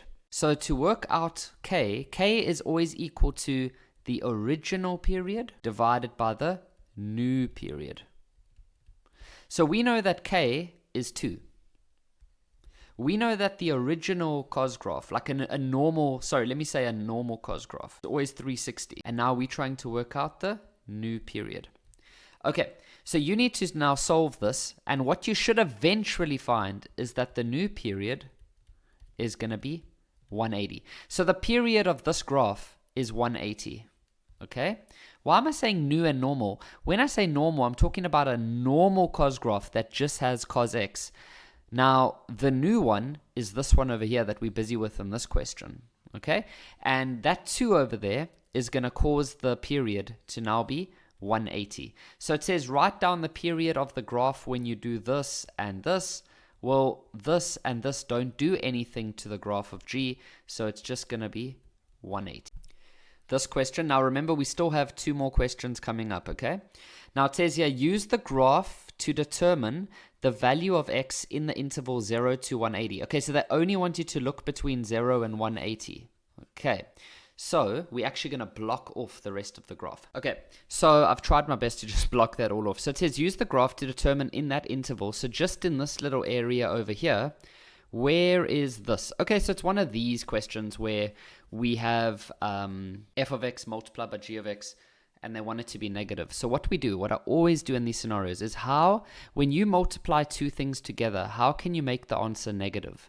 Well, the one way is if f of x is positive and g of x is negative.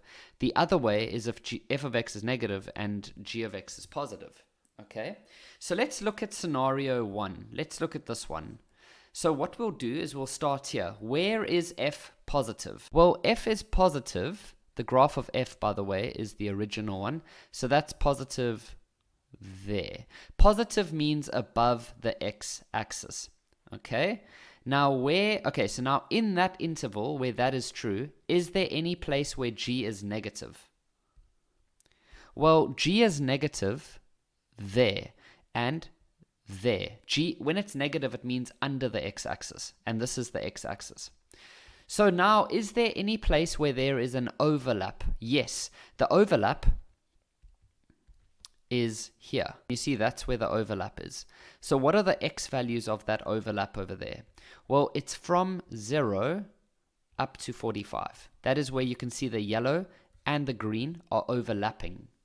And so, like here, there's no green. Okay, so that's our first answer. X is anything between 0 and 45. And we actually can include, because they have also included. Okay, that's our, and I will show you interval notation as well just now. Let me just do it now in case any of you are like, so I'm freaking out. There we go. Okay, now that's just the first part. Now we need to look at this scenario over here. So let's reset all of this. So now we need to look, where is f negative? F is negative over here. Negative means under the x-axis. And then where is g positive? Well, that means above the x-axis. So that would be here. Okay, so where's the overlap? Where do you see green and yellow above each other? Well, that would be there. So from 90 up to 135. So from 90 up to 135, and then you could say x is an element from 90, 135. So when you give your final answer now, you could say that x is an element from 0 to 45, or from 90 to 135. If you prefer set builder notation, then you could say x must be anything between 0 and smaller than 45, or x must be anything between 90 and 135. Now, with these 2 last questions, it says, this one says, write down the maximum value of fx minus gx. What you need to understand about fx minus gx is it's taking the y value of f minus the y value of g. So what it actually is, it's the vertical distance between the 2 graphs. Okay, so for example, if f of x is over here and it has a y value of 4, and g of x is here and it has a y value of 1, then if you minus them, if you say f of x minus g of x, you would get 3. Okay, so we want to look on this graph, where do we see the maximum vertical distance? And if you look carefully, it's going to be here. Okay, that is the maximum vertical distance. We can see that the y value here is 2, and the y value here is minus 1. So what is the vertical distance going to be? It's going to be 3, right? Because this, from here to here is 2, and from here to here is 1. So 2 plus 1 is 3. So that's the answer, 3. This one says determine the range of that. Okay, very easy. All you're going to go and do is just go find the maximum value that this can be, and then you're going to go find the minimum value that this can be. So we're going to go find the maximum, okay, of 2 to the 2 cos x plus 2, and then we're also going to go find the minimum of 2 to the 2 cos x plus 2. Okay, so to find the maximum of this, it's got nothing to do with the 2. That can't change. All that changes is this. So, and this can't even change. Not even that part can change. So let's actually just look at this, which is the graph that we were given. Can you see that it is the original graph we were given? This part here is this graph. Where is that graph a maximum? Well, that graph is a maximum up here at 2. So the biggest that this number can ever be is 2. So it's going to be 2 to the power of 2.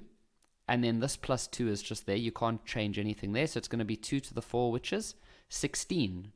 Now, if we look over here, what is the minimum value that 2 cos x could be? What is the lowest value you see? Well, I can see it comes all the way down here to minus 2. So we could change all of that to minus 2. And then you still have plus 2. So that's going to give you 2 to the 0, which is 1. And so the range is going to be 1 to 16. 1 to 16. But the proper way to write it would be like this if you are doing interval notation, or you could do it as that if you're doing set builder notation.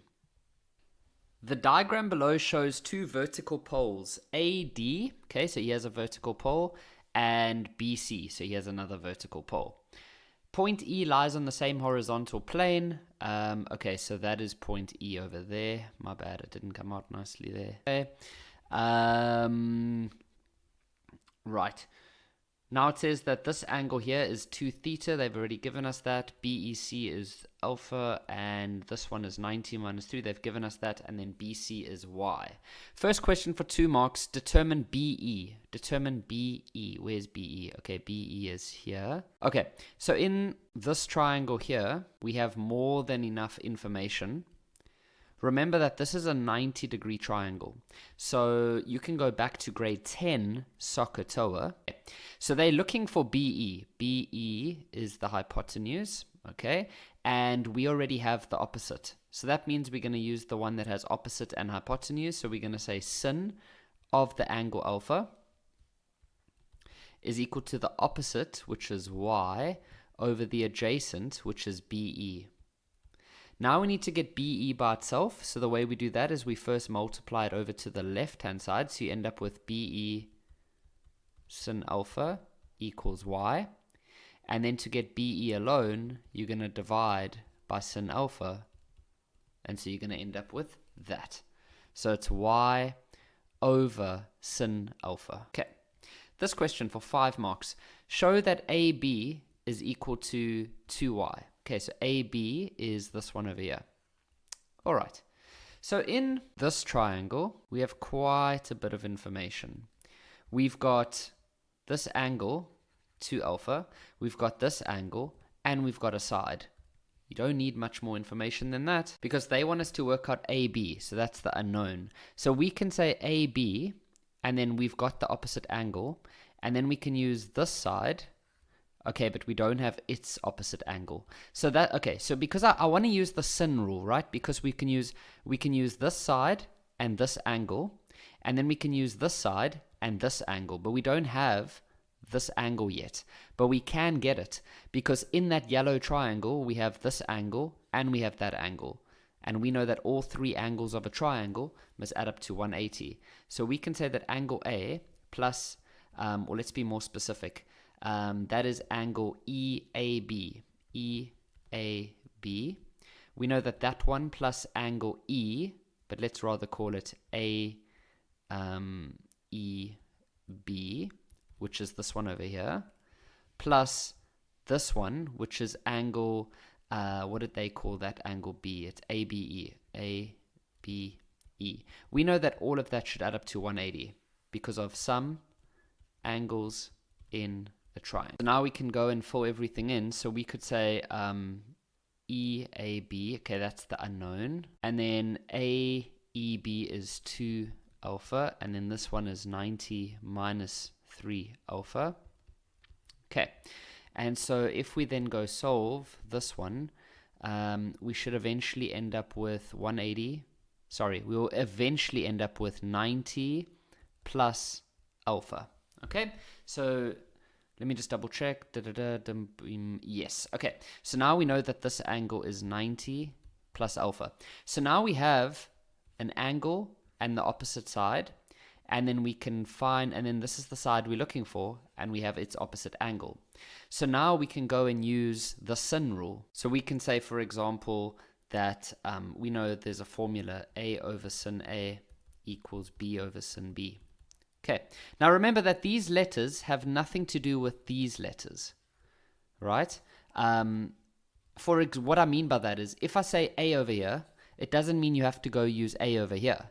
Remember that this is just a generic formula. So you could even use this formula that you have on the formula sheet in this triangle, which doesn't even have the letters B and C. So learners get very confused. They think, oh, so if this is A, I have to use A over here. No, maybe it works out that way, but that's just a coincidence. This is just the template. Okay, so I'm going to go use AB as my side A. And then I'm going to have to use the angle opposite that, which is going to be the sine of 2 alpha. And then I'm going to go use this one, which is, let's just go fill it in as, y over sin alpha for now, over the sin of its angle, So the sin of 90 plus alpha. Okay, now the goal is to eventually get this by itself. So it looks pretty complex, right? So let's quickly try and neaten up this part over here. So what we have is a fraction over something else. Now this something else at the bottom, let's make it a fraction as well. There we go. Now we've learned from earlier grades, like literally like grade 4, how do we divide two fractions, for example. What we do is we keep the top fraction as it is, we then turn it into a multiply, and then we flip this one upside down. And so that's going to end up becoming y over sin alpha multiply by 1 over sin 90 plus alpha. Okay, so I'm just going to rewrite that, and then I'm going to multiply them as well. So it's just going to become y at the top, and then at the bottom we're just going to have sin alpha times sin 90 plus alpha. Okay, now to get this AB alone, I definitely want to multiply this across.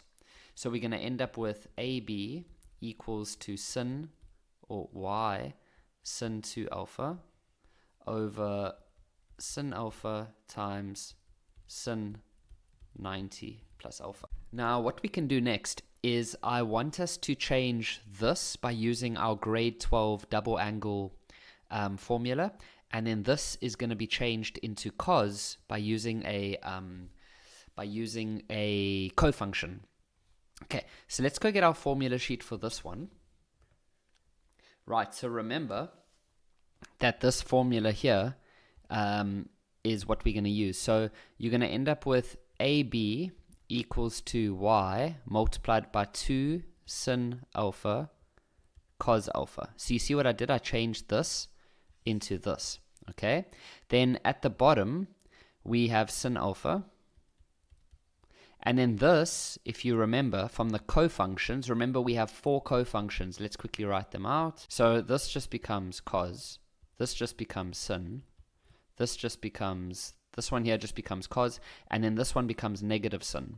So the one that we have is this one, so it just becomes cos of alpha.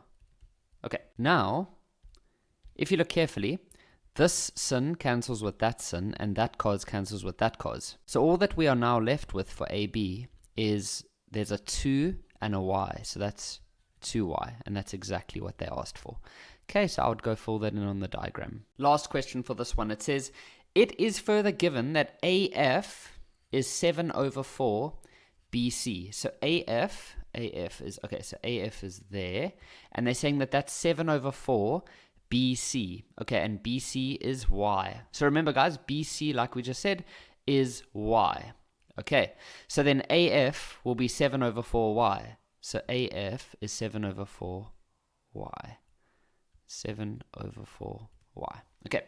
Then it says determine the angle BAF. So BAF. Let's get rid of all of this.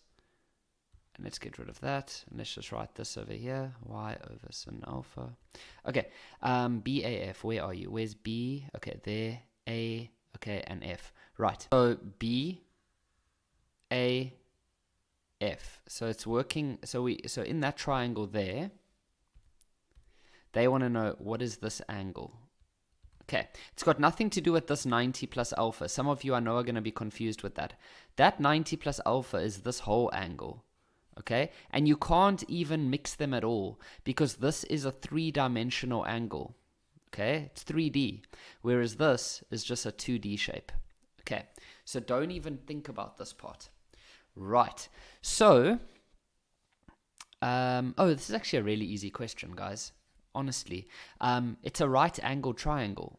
So we can just go back to grade 10, and this is the angle we're looking for. We have the adjacent, and we have the hypotenuse, or the hypotenuse. That's cos. So we can say the cos of that angle, BAF, is equal to the adjacent, which is 7 over 4y, over the hypotenuse, which is 2y. And the y's cancel, and so you actually just end up with 7 over 4 divided by 2. And then if you work this out and you type it on your calculator, you should get 7 over 8. But now that's not the final answer because that's the cos of BAF. But they actually want the angle. So then you're going to say shift cos on your calculator, 7 over 8. And that'll give 8. That'll give 28.96 degrees if we round to 2 decimals. But then I see here that they say give your answer to the nearest degree. So that's going to be 29 degrees. In the diagram below, the circle passes through points A, B, C, D, and G. AD is the diameter. Okay, that's important. AD is the diameter. BD and AC intersect at H. AGC is 58. Okay, they've told us that already. Right, determine giving reasons the size of the following. So the first one is B2. B2 is over here. Okay, so we know that this is a diameter, right? Now, when you have a diameter of a circle, what angle does a diameter make on the edge of a circle? Have a look at that. What does it look like? Oh, 90. No matter how you draw it, you can try this 100 times at your house or wherever you're sitting. No matter what you try, if you make it the diameter, it'll always make 90. As soon as I don't make it the diameter, for example over here, now when I try make an angle, it doesn't really look like 90, right? So as soon as it's a diameter, then it always makes 90 degrees. So we're going to say 90 degrees, and that's because it's the angle. So the reason is that it's the angle in a semi. Don't worry about the semicircle. Like, obviously you have to write it, but don't worry about that. I guess what they're talking about is like if you had a half circle, right? Then it's a half circle. Then it would make a 90 degree. Yeah. Next one is B1. Okay, so we've got this as 90. Now the next one is B1 for 2 marks. So the first thing I did was I always look at this 58 and I think, what chord is making that angle? Like, which 2 points come together over here? And what I noticed is that it's A and C. Can you see that if you had to put one finger on A and one finger on C, and if you had to follow along, you would meet at G? So then I thought, okay, does that same chord have anything to do with this angle? And no, it doesn't. So there's no angle in the same segment or bow tie. There's nothing like that over there. But then what I saw is, if we look here, how many sides does that shape have? 4. Does each of the corners touch the circle? Boom, boom, boom, boom. What do we call that shape then if it's inside a circle, has 4 sides, and each corner touches the edge? Well, that is a cyclic quadrilateral. Cyclic quadrilateral. And those things have properties, one of which is that if you have a cyclic quad, just imagine that this is inside a circle, for example. The opposite angles, they're not equal, but they always add up to 180. So these two angles, the 58 and the whole of B must add up to 180. So we could say that 58 plus the whole of angle B. So let's say CBA, you see, CBA.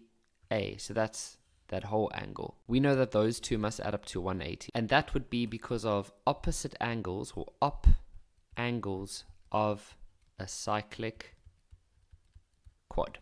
Okay, so then we can go work out angle CBA as 180 minus 58, which would be 122 degrees. Now, that is this whole angle, but they just want B1. So we know that B2 is 90, so we can then just say that B1 is then going to be 122 minus 90, and that'll be 32 degrees. Okay, we now know that that's 32. And okay, so we've used that. So the first thing I would go look for now is angles in the same segment. So the way I do it is I look at this angle 32, specifically the corner. You see the corner over there. Now I want to go from that corner, and then I want to go back along 2 points, maybe along this line and along this line until I reach the edge. Okay, so that means that DC is the chord that makes this angle. Can you see that? DC is the chord that makes that angle. Okay, so then I look at DC and I think, okay, where else can DC go? Well, we could go this way, and we could go this way, and oh, we meet at the same point. So that means that there's a bow tie over here. Oh, can you see it now? And that means that these two angles must be the same. So A2 must be 32. Sorry, over here, must be 32 because of angles in same segments. So angles in same segment. Okay. So now let's move on to this last one. It says if it is given that AB is the same as BC. So AB, okay, so that's AB over there. They said that that is the same length as BC. So that's that one over there. Prove then that AB is a tangent to the circle passing through A, H, and D. Okay, so A, H, and D. Where's D? Okay, there. So so there's a circle that is going through A, H, and D. I'm going to try draw a circle through that. So something like that. Then it says, prove that AB is a tangent. Okay, they love to ask this question. It's going to be the converse of tan chord theorem. So let me show you. The tangent is this one, or this is the one that they want us to prove as a tangent. Okay, then all you do is you just draw a chord. So there's the chord. Okay, so there. And now what you do is you take that chord and you make an angle somewhere in that red circle. So this one's a bit dodgy because we don't really know if it's on the edge, but we know that D is a part of this new red circle. So if I go this way and I go this way from that chord, then I make this angle. So the whole point is, if this was a tangent, then from the tan chord theorem, we know that the angle between the tangent and the chord would have to be the same as the angle that the chord is making. So that is what this question is actually needing us to do. Show that those two angles are equal. Okay, so that's what we want to do. So we know that this is 32, and they also told us that these two sides are the same. That could be pretty useful just now. Okay, so we know that when you have a circle, and you have a chord that is the same length as another chord, then the angles that they make, for example, that one makes that angle, and this one makes that angle, those angles must be the same. You know when it's equal chord, equal angles? Well, that's exactly what we're going to use over here.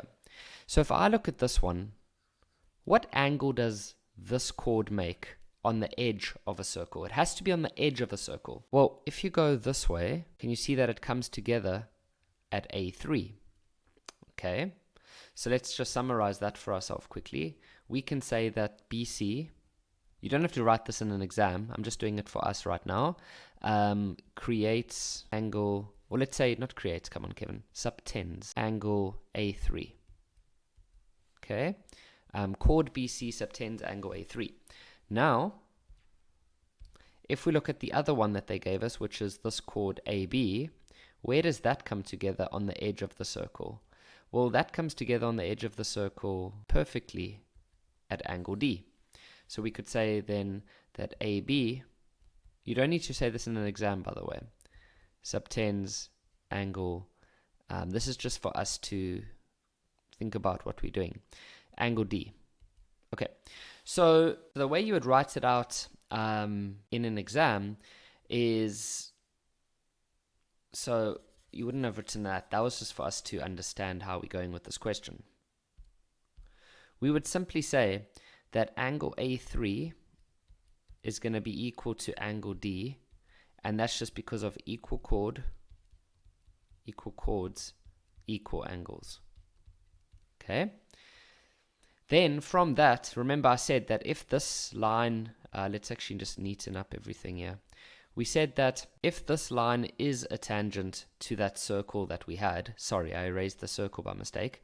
What we originally said then was that we had this scenario over here, and what we said was that this angle would have to be the same as this angle, and we've just proved that. So we can then say, therefore, AB is a tangent to the circle. AB is a tangent to the circle. And our reason is going to be converse tan chord theorem. So it's the tan chord theorem, but in reverse. Normally they tell us it's a tangent, and then we can just use the tan chord theorem. In this one, we actually had to prove that it's a tangent. So we use the word converse. In this question, we have to do the tan chord theorem proof. And back in the day, I used to use a different method for the tan chord proof, which involved sum of angles in a triangle. But I've recently started using a different method, which I think is actually a lot easier to understand. Not that the previous one was difficult, but this one I think is just a bit faster. So what we do is they want us to show eventually that this angle and this angle is the same. So what you do is you start at this point down here, and you construct a line going through the center all the way through, so it makes a diameter, and then just give this another letter. So that's the first thing we do. We construct SK. The next thing, I want you to go from K to the angle that we're trying to prove. So that would be to R. Don't go to the other side. Go to the angle we're trying to prove. So that's our next construction. Okay. Now, this angle here is 90 degrees. Why? Because it is a tangent that is connecting with a radius. So we can say that angle OSQ is 90 degrees, and that is because we have a tangent perpendicular to a radius. Then this angle here is also going to be 90 degrees because this is a diameter. And we know that in a circle, whenever you have a diameter, it always makes a 90-degree angle. So we're going to say KRS is 90 degrees. And that is because of angle in semicircle. The next thing I want you to identify is this bow tie. And from that, you should be able to identify that this angle is the same as this angle. So we can say that angle KRT must be the same as angle TSK, and that is because of angles in same segment. Okay, so now I want us to think about this very carefully, what we have just shown. We have just, what we originally showed was that these two are 90 degrees. Okay, but then what we just showed is that this angle here is the same as this angle here. Doesn't that then mean that this angle and this angle must be equal? Because both of these together must add up to 90, and both of these together must add up to 90. But if these two are already the same, maybe it's like 20 degrees and 20 degrees, well then these would be 70 and 70. So they would have to be the same. So we can literally conclude, without having to go show all of that now, we can then say, therefore, the angle QST must be the same as angle R, and then we're done. So maybe you just need to spend a bit of time, go through that. As I said, I used to show this in a different way, but I really like this way. The first time I saw it, I was like, it's weird. It's like lots of, I just didn't like the fact that this construction line goes all the way through, but then I sat with it for like 2 minutes and I was like, wait, this is actually so much nicer. So I would advise this is the better proof. So yeah, go through that one. In the diagram below, what did I just say? D, E, F are points in the circle centered at Q. AGF is a tangent. AGF is a tangent to the circle. ED is produced. Okay, I'm just looking for any important things that they haven't given us on the diagram. GCDF is a cyclic quadrilateral. Okay, that's important. Notice that a cyclic quadrilateral doesn't have to be inside a circle, because sometimes it has specific properties that allow it to be a cyclic quad. Okay, so, and then they tell us that this is 2x. Okay, so the first question for 1 mark, give a reason why angle E, which is this one, is equal to x. Well, that is going to be because of the following. If you forget about everything else here and you've just look at this, or if you even just look at this angle here, we know that if you can see that that line, or this chord over here, is also creating this angle. So it's the whole angle at the center is 2 times the angle at the circumference. So give a reason, we can just say angle at center equals 2 times angle at circumference. Then this one over here says prove that GC, this one over here, is parallel to FE. So that's that one over there. Okay, so they want us to prove that these two are going to be parallel. So that's going to have to do something to do with angles. What I'm guessing is, if you look carefully here, if we just if we just highlight like that, we can see there's a F.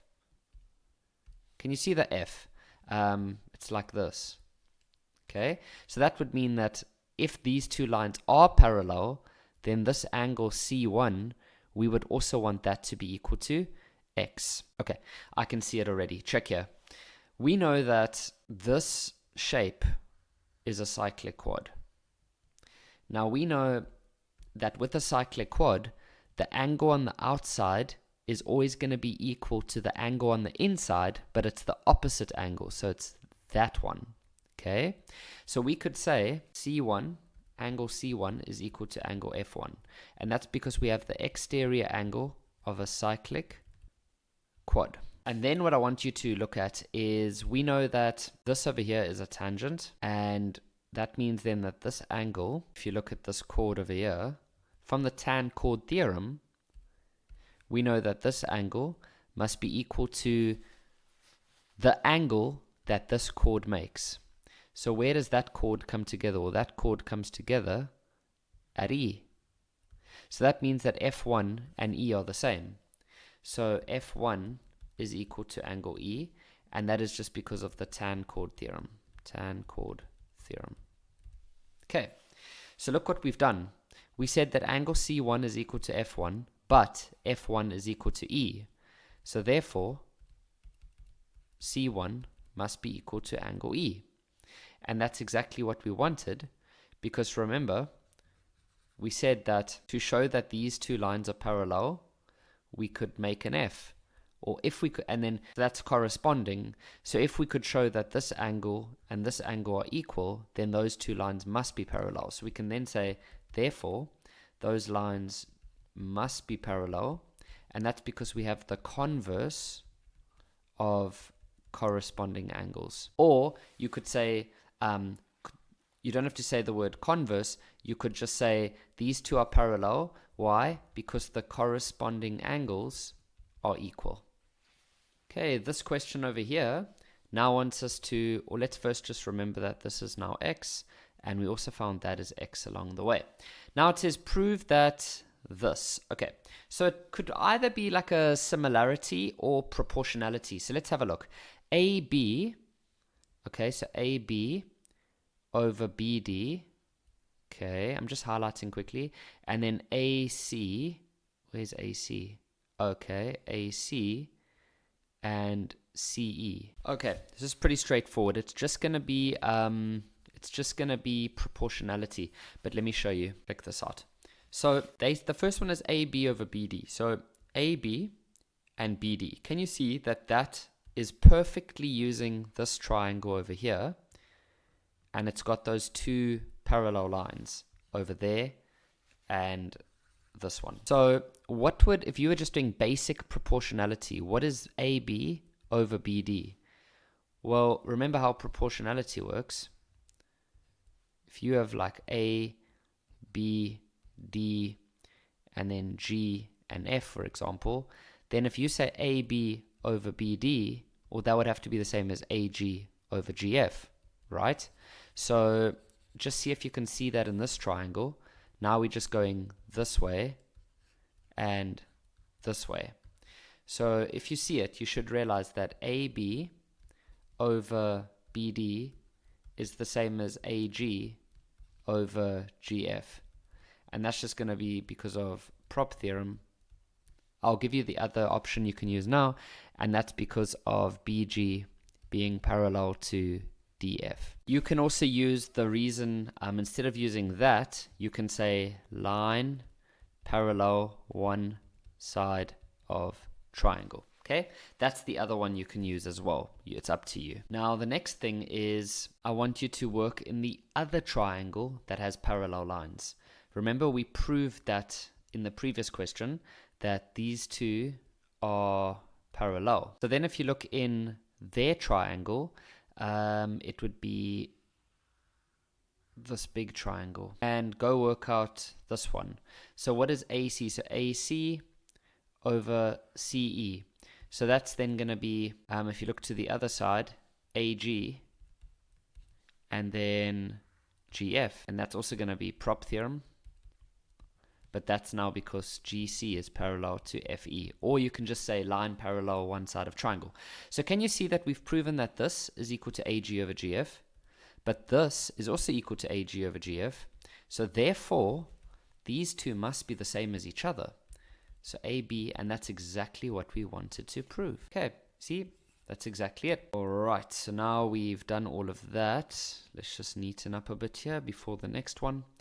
Okay, so the next question says, if it is further given that AB is 12, okay, CE is 22,5, and then there's this. So, okay, so some learners get very, very confused with what to do here. They think that AG is 5 and GF is 4. So they'll go put like a 5x by AG and a 4x by GF.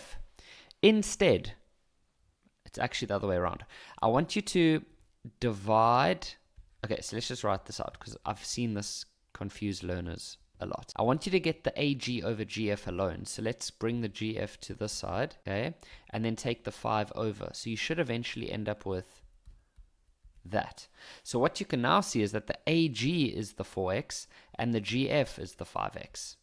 Don't say 4 and 5. It's a ratio, so you must say x. So for AG, I'm going to fill that in as 4x.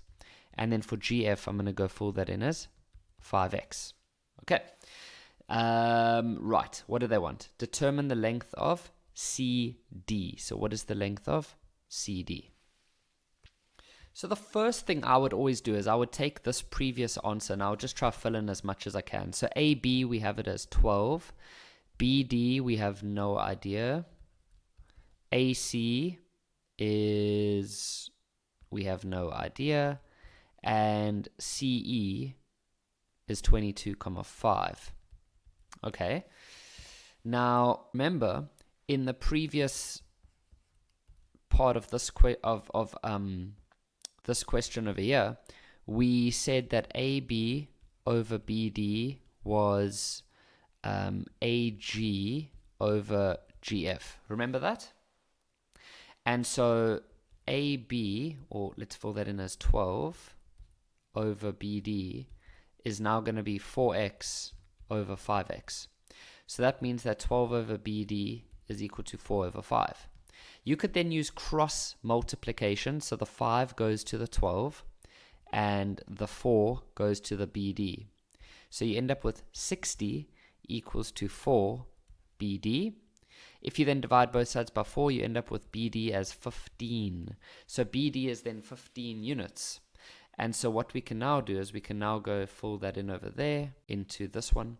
And now we can use cross multiplication again. So the 12 and the 22.5 will go together, and the 15 and the AC will go together. So 12 multiplied by 22.5 is 270. And then 15 multiplied by AC is just 15 AC. If you then divide both sides by 15, you end up with AC as 18. Okay, so we now have AC as 18. So have a look at this carefully, guys. If this is AC and it's 18, but this is already 12, then it means that therefore BC must be 6. Okay, just think about that carefully so that these two together are 18. The next thing we can go do is use the other ratio that we discovered. So now remember, we also know what BD is. We know that the whole length of BD is 15. So then we can just say 15 minus 6 to get CD. And 15 minus 6 is 9 units. So before we start this question, I just had a funny thought. I don't know if any of you have seen my YouTube short, TikTok, or Instagram. It's the one where I go, "Can I get a higher?" Anyways, I posted it the one day. It was a few days ago, 2 days ago. And a lot of students commented and they're like, "Oh no, we've lost him. He's lost his mind." Or, a lot of people just thought, I'm not doing too well, or I don't know. It was very funny to read all the comments. So I just thought, I could make it so much worse. If people think I'm cooked and I've lost my mind and I've gone a bit crazy, you know what I should do for my next reel? I should literally just put a solid thong on and a bra and heels and lipstick and a wig. And the reel should just start with me standing there. The camera pans up my legs and you can see my thong and my heels. And then I should just be like, "I knows you." I won't do that. At least not right now. Because people will they will start calling help for me. They'll literally lock me up in a straitjacket if I had to do that. But yeah, I found that very funny, guys. Because I'm just here living my best life. And people are like, "Oh no, he's gone crazy." Anyways, let's start this question. It's so funny. A lot of people comment "Oh my word, the nation's maths mark is lying upon this guy, or is relying on this guy." There's this guy "Can I get a oh yeah?" All right. In the diagram below, K, H, and G are points on the circle. Okay, this diagram looks awful, by the way. K, H, and G, not as bad as Kevin in a thong. And FG is a tangent. What is this, actually? I'm actually looking at this, and it's yo, tell me you're South African without telling me South African. Yo. Okay, I need to carry on. FG is a tangent. FG is okay, there. FG is a tangent over there. With center at E. Semicircle with center F is drawn. Points D and E lie in the semicircle. CD and CE are tangents to the semicircle. Where is that? CD. Okay, got you. Thank you. And then those two lines are parallel. Right, first question for 1 mark. Thank goodness. Give a reason why DC is the same as EC. DC is the same. For that one, you can just say because. Okay, next question. Now, I'm joking. We have to obviously go look. So, DC and EC. Oh, okay. Guys, remember when we have a circle and you have two tangents, and those two tangents come from the same point, then those lengths are equal. So we can just say tans from common point. Okay, now this question says prove that this triangle DCE, okay, so it's this one over here, right, and triangle HEK, okay, so it's that HEK, okay, so we want to prove that those two are similar. Right, so we need to have a whole bunch of angles that are the same in those two triangles. So if you look at these parallel lines, we can get an alternating over there. So that means that angle C would have to be the same as angle E2. Okay, so to make our life easier, I'm gonna keep all the yellow triangle angles on the left and all the green angles on the right. It just makes life easier, although they've already given us the order, but sometimes if you didn't know the order, it does help.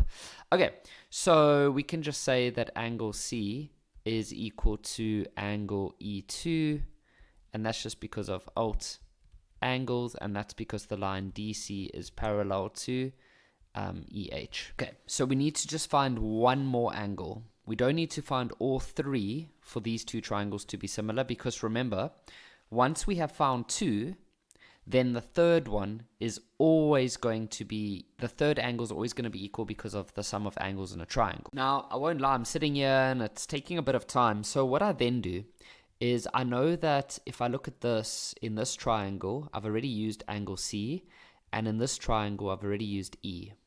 Okay, so the next thing, and remember, when they give it to you like this, they've already given you the correct order.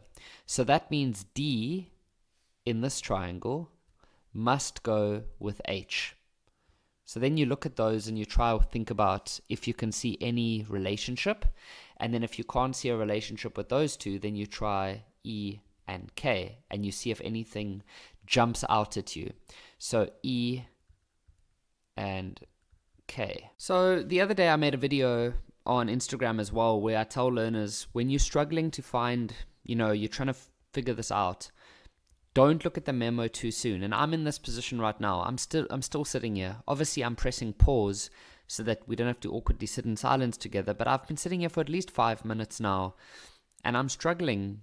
Maybe it's going to jump out at me just now, but I will not look at the memo for at least 20 minutes, because I know that by looking at the memo, especially as a student, you're not building long-term confidence. Sit with it for a bit. Sit with it for 20 minutes.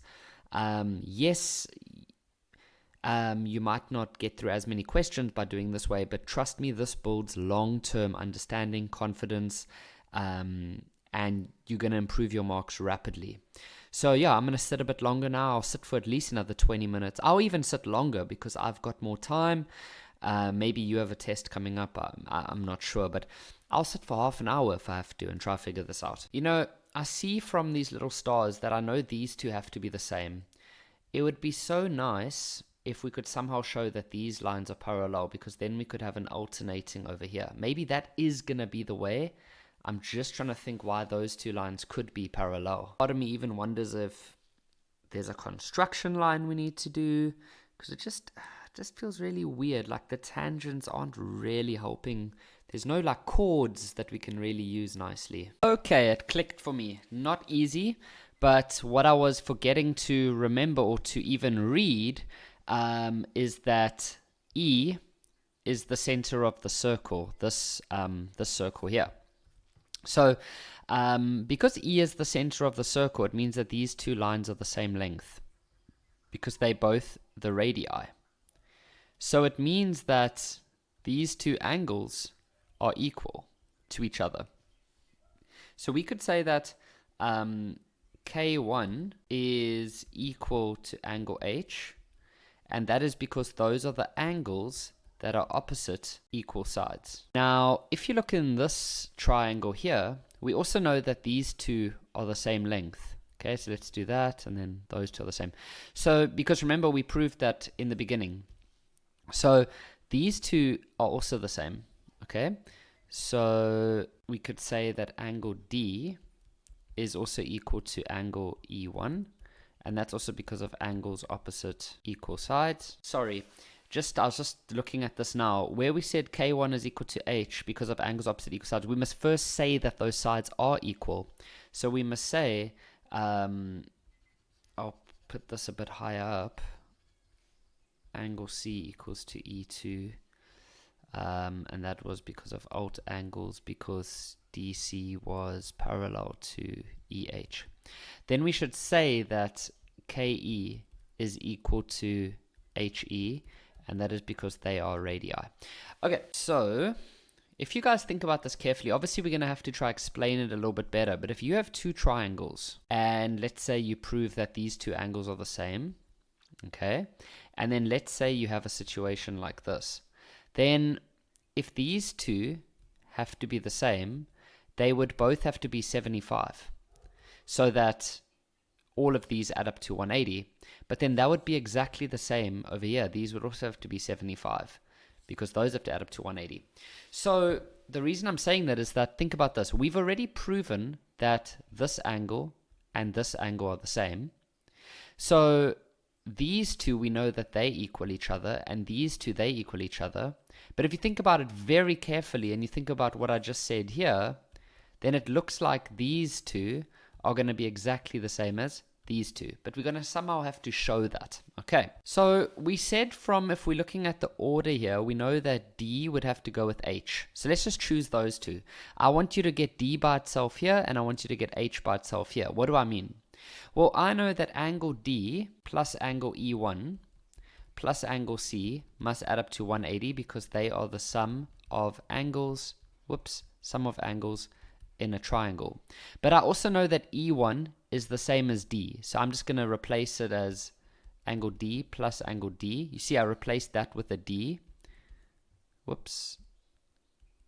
plus angle C equals to 180, and so 2 times angle D is equal to 180 minus C. So you could then divide by 2, and you'd end up with 90 minus a half of angle C. Now we're going to go do the exact same with this one, and I want you to isolate H. So we could say that angle K1 plus angle H plus angle E2 should add up to 180. Once again, that's because they are the sum of angles in a triangle. I then want you to replace K1 with H, because we know that they are the same, and then get H by itself, and then if you divide everything by 2, you get 90 minus a half of E2. So have a look here. We know that angle D is 90 minus a half C, and H is 90 minus a half E2, but we've already proven that C is the same as E2. Okay, so let's just summarize what we have so far. We've just shown that D is 90 minus a half angle C, and H is 90 minus a half angle E2. But we can just say that angle C is equal to E2 because we've proven that. So if these two are the same, then these two are going to end up being exactly the same. Therefore, D must be equal to H. Fantastic. So now we know that D and H are the same. And then we can just say that K1 is going to be the same as E1, and that's just because of sum of angles in a triangle. Okay, so therefore we can say that triangle DCE must be similar to triangle HEK, and that's because of angle, angle, angle. Okay, this one. Prove that, or let's first just see now that we know, we remember that, okay, these two are the same, and then, okay, those are the same.